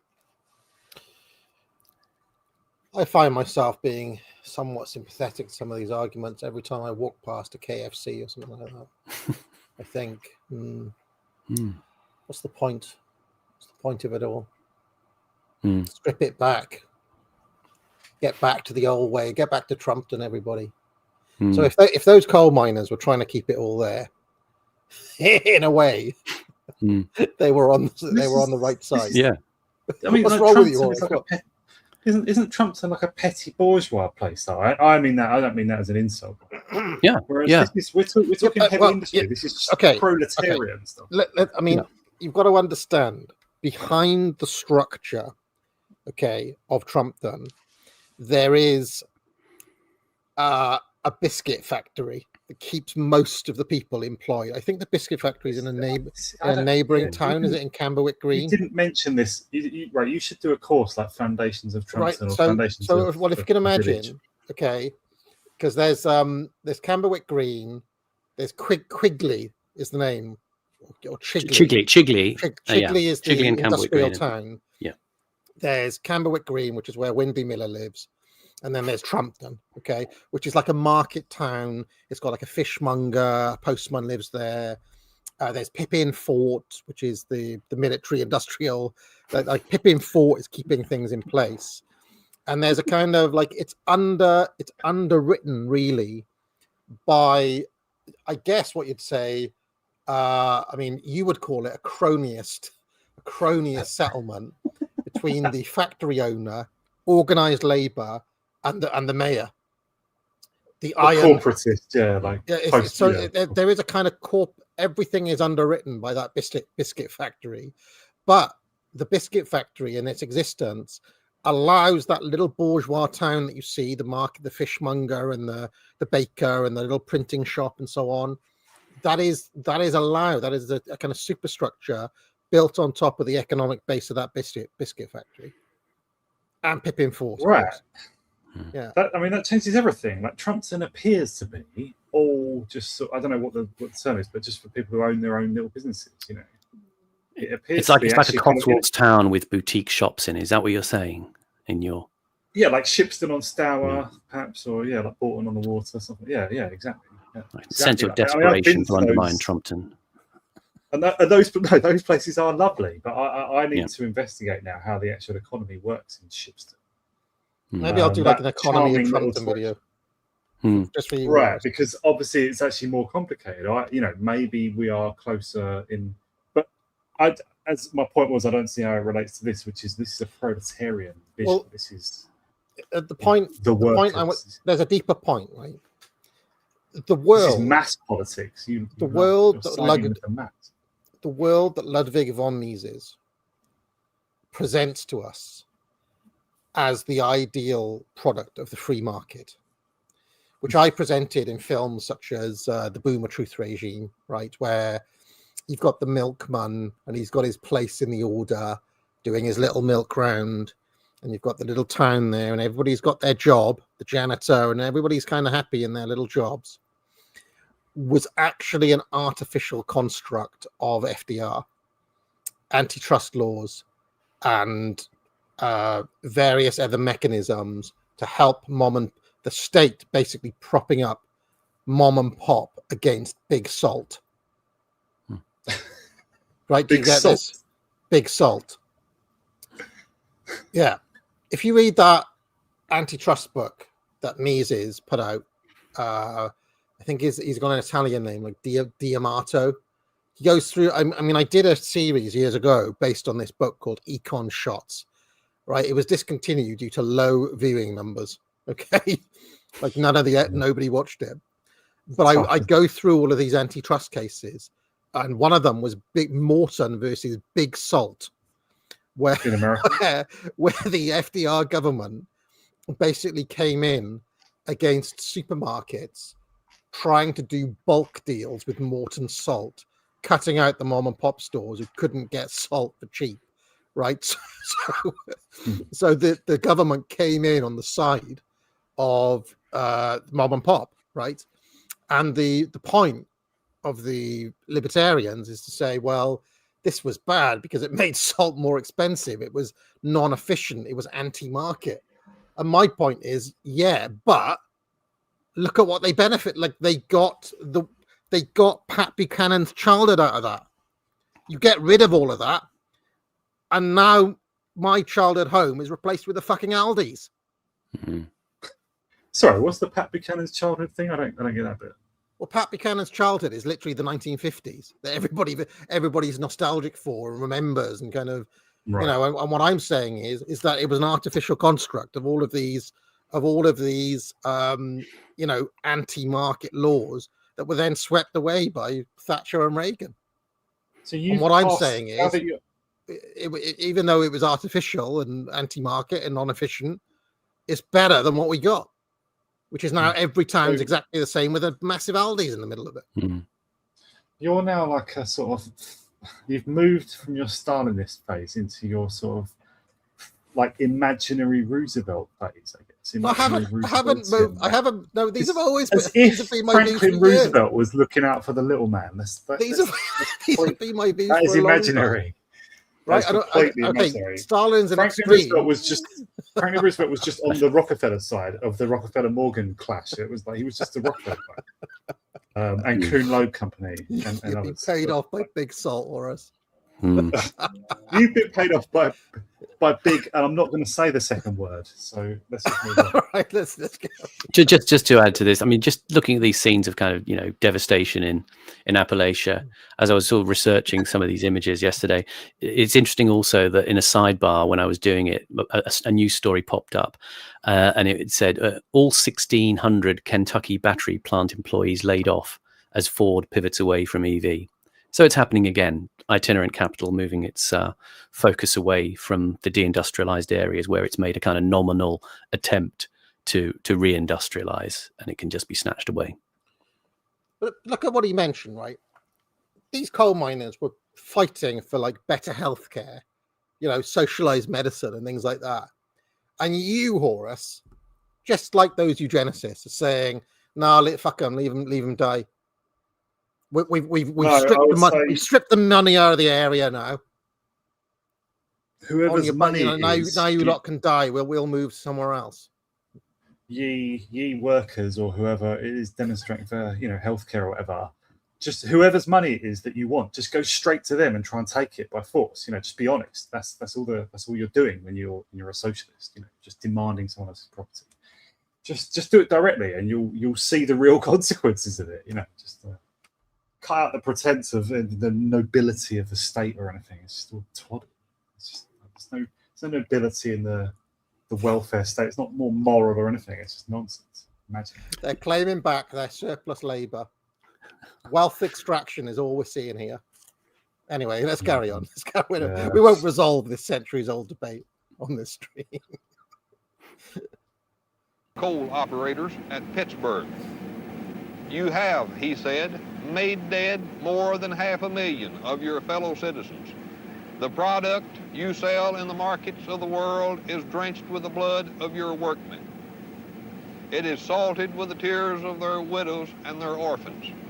And he said, beginning today, beginning immediately, and at this bargaining table, you will begin to redress this old injustice. The United Mine Workers Health and Welfare Fund came into existence the following year. Just interesting shot there. I just wanted to pick that out. That image there, that little house you see there. I was looking into these. These are what are called shotgun houses in America. And these are kind of sort of emblematic of poverty, especially in the southern United States. What that is it's just one kind of shed-shaped building. And there are partitions, you know, every meter or so for new rooms. But so basically you walk in the front door and it's the living room. Then you walk through a doorway and it's the bedroom, and then it's another bedroom. Then there's a kitchen out the back and the stoop.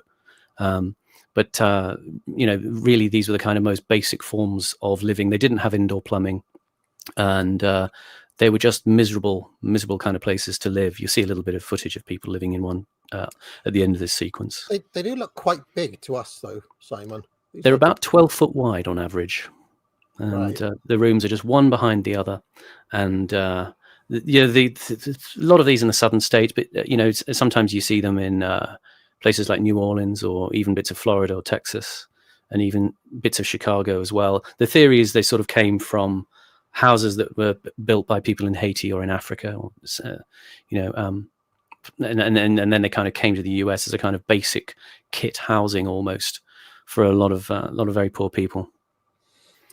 People are rightly pointing out that the phrase "shotgun shack" is used by talking heads. That's it, yeah. Shotgun shack or shotgun hut or shotgun cottage, yeah. You may find yourself living in a shotgun shack. Yeah. It's once in a lifetime. Yeah. Hey, someone asked you about Talk. Did you say they didn't have any songs in your 80s bag? Talk did not make 80s or 90s list, I'm afraid. Because one of their songs is "Life's What You Make It." That's quite a good song, isn't it? It's a good riff. I like that. I'm not saying they're bad. It's just that it's just like the type of. The thing is that I get carried away with theme, and they don't quite they're not really banger. They're not quite bangers though. They're a bit arty, in a way. Yeah. A bit arty. Yeah. It was comparable in many respects to the National Health Service in Great Britain. But now, Cordell realised that power had gone. Pause. Is this one of those shacks? I believe so, yeah. Oh, God. I see what you mean, Simon. Yeah. It looks dismal. It looks a bit like a... Sorry. Yeah. No, I was going to just say no privacy, people essentially having to live, in each other's pockets. And the guy's expression kind of says it all, really. It's quite like Charlie and the Chocolate Factory. Yeah. The poverty that Charlie lives in that. Yeah. I can live like that for a night or two. But that looks dismal. I am sorry, I forgot what I paused for. Oh yeah, he said, we sort of paused in the middle of the sentence, but he said that there was a miners' welfare and health fund or something was established a year or so after what we were seeing. Yeah. And he said in some ways it's comparable to the British NHS. I assume he only means very loosely, right? Because this was... He tried to get the government involved in a sort of re-socialization of the economy in Appalachia with something called the Appalachian Regional Commission, and he persuaded Kennedy to put quite a bit of money in. It's still going today. So it's not like a federal healthcare scheme by it, nothing like that, but it was state supported. I guess I don't know too many of the details about the financing, but at the regional level, it seemed to be an area of special economic deprivation. Think about this now, Horace. Right, you're looking at this man, right? You're looking at him, dead in the eyes. You're going to go up to him and say, "Look, Murray Rothbard said, look, you can't. I'm sorry, mate. I know you're hard up." But you're gonna have to do it in Murray Rothbard's voice as well. If you want to have healthcare, you want to put yourself up by the bootstraps. If you want to stop trying to expropriate the wealth of the multi-billionaire who made himself rich off your blood, sweat, and tears. What are you going to say to him, Horace? I would provoke him into a fight, and then when he got violent, I would say to him that you've shown that you can't compete in the free and fair sort of realm of ideas. You just see him as dysgenic trash, and you're just gonna waste him, aren't you? You trumped and revisionist. The real scenario is obviously him coming up to me and saying, "I demand, your grandchildren's earnings in perpetuity to fund my, And I bet he was the ice cream man in this Trumpton, eventually frozen out. Yeah, it's absolutely unfair to portray me as being against the worker. That's is it? Right. I've been in a trade union. I've been like a loyal. All right, I'll cut out the word loyal. I've been a trade union member. Good God!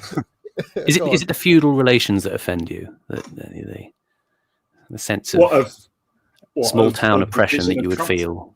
Yeah. Like Trumpton was always had a certain appeal. Obviously, when you like to live in a nice Cadbury Bourneville house or something, and know your place. Oh god, so we're getting into like Quaker sort of intentional communities and stuff. Like, God, Heartless Horus, they to the call him Quaker. in the chat.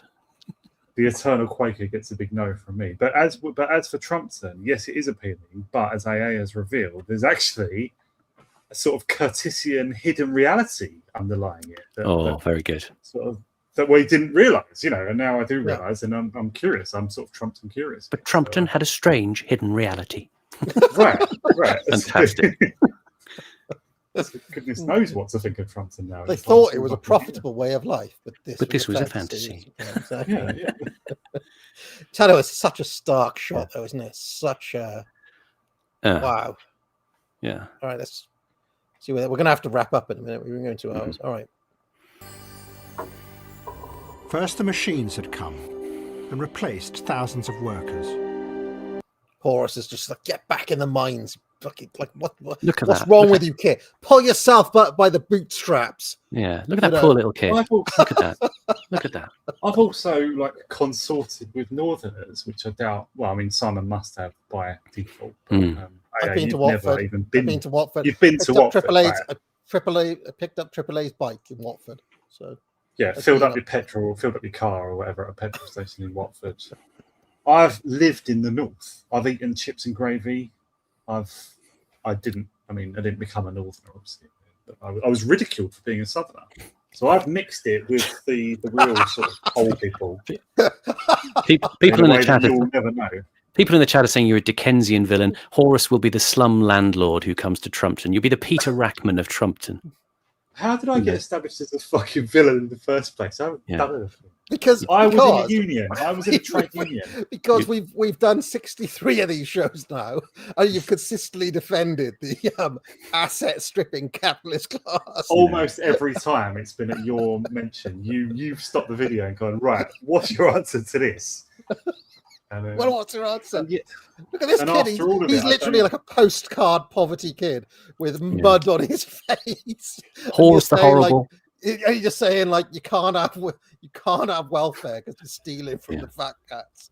Horus would be the fat controller.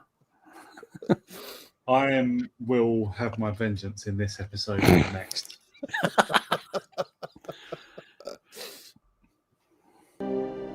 Helpless to save their jobs, they now lived in growing poverty, supported only by welfare.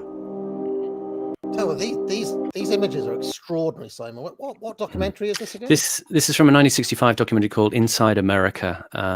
It was a short documentary feature called. I'll put this again out after the show, and you can have a look. But yeah, I mean, it's tragically grim. It reminds me of that town in Italy that we did on the Mayor of Montemoloni. I mean, it's really, we think of poverty here, but poverty here is maybe, not having your Sky package and your latest iPhone. I mean, this is not nice.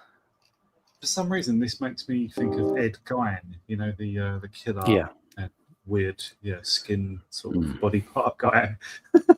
Yeah, I imagine Ed Gein living in one of these houses, but more isolated. Yeah. But all black and white and grim like this. Mm.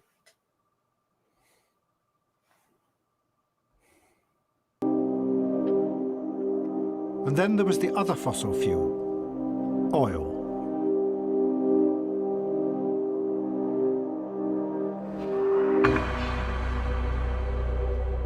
Oil was now rising up to replace. If we're heading into a new section, which looks interesting, may I request that I be excused at this point? I think we should stop here because Sure. we're about 2 hours in, and it's a good place to stop because we've dealt with coal. Now we're moving on to oil. By the way, was it just me, or was there a giant spider in that? There was. What, was that an actual spider? I think it looked like an ornament to me that he had above his head on the lintel over the doorway. It's just an odd kind of. JS says, imagine boomers having everything handed to them on a silver platter and still needing Valium to cope. I mean, I will say that kid that we were watching there was probably a boomer, so it feels a bit harsh to say that now that we've seen this grinding poverty that at least that one kid was in. If he was 65, we've said this before. But boomers get blamed for a lot of stuff that they actually inherited, don't they? They get blamed Yeah, for a lot they of do. stuff that's done by the previous. Yeah. Coney says, following on from last week's Deepest Law, if you want to see how a Christmas advert should be done, check out the ad by Francis Intermarsh called Unloved. So there we go. And I think that is it for Super Chats. Chaps, have a good Christmas. Thank you. Oh, yeah, earlier you guys said Christmas Day was next Wednesday, but it's next Thursday. But still, Merry Christmas. Christmas Still, Eve, a lot of prep to do. Yeah, we'll be. I mean, and then the following one is on New Year's Eve. Yeah, maybe we have to give it a. Which is probably. I mean, Simon is doing his usual night clubbing with Valium, and his mate. He's going out with Iggy Pop and various other luminaries. Yeah, Tori Amos. All your other mates. I hated Tori Amos. I included a Tori. I thought about Tori Amos for the first time in about 20 years when I put her on that list. So what is it? Was it Crucifier? Is that her banger? No, it was the dance remix. So it's Armand Van Helden. Yeah, it's the Armand Van Helden remix. Yeah, not straight Tori Amos, obviously. So. Anyway, have a good Christmas, chaps, or a great Hanukkah. Whenever that is, if you celebrate Christmas, just Christmas for me, thanks. Just Christmas for you. What are Happy you, Kwanzaa, as they say in the chat. Yeah.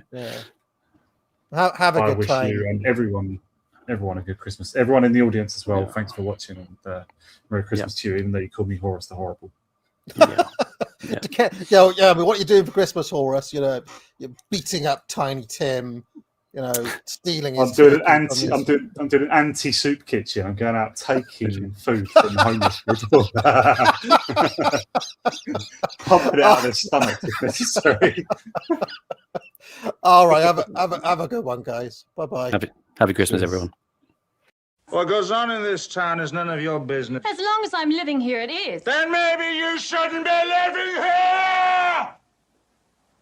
Well, that's easily fixed.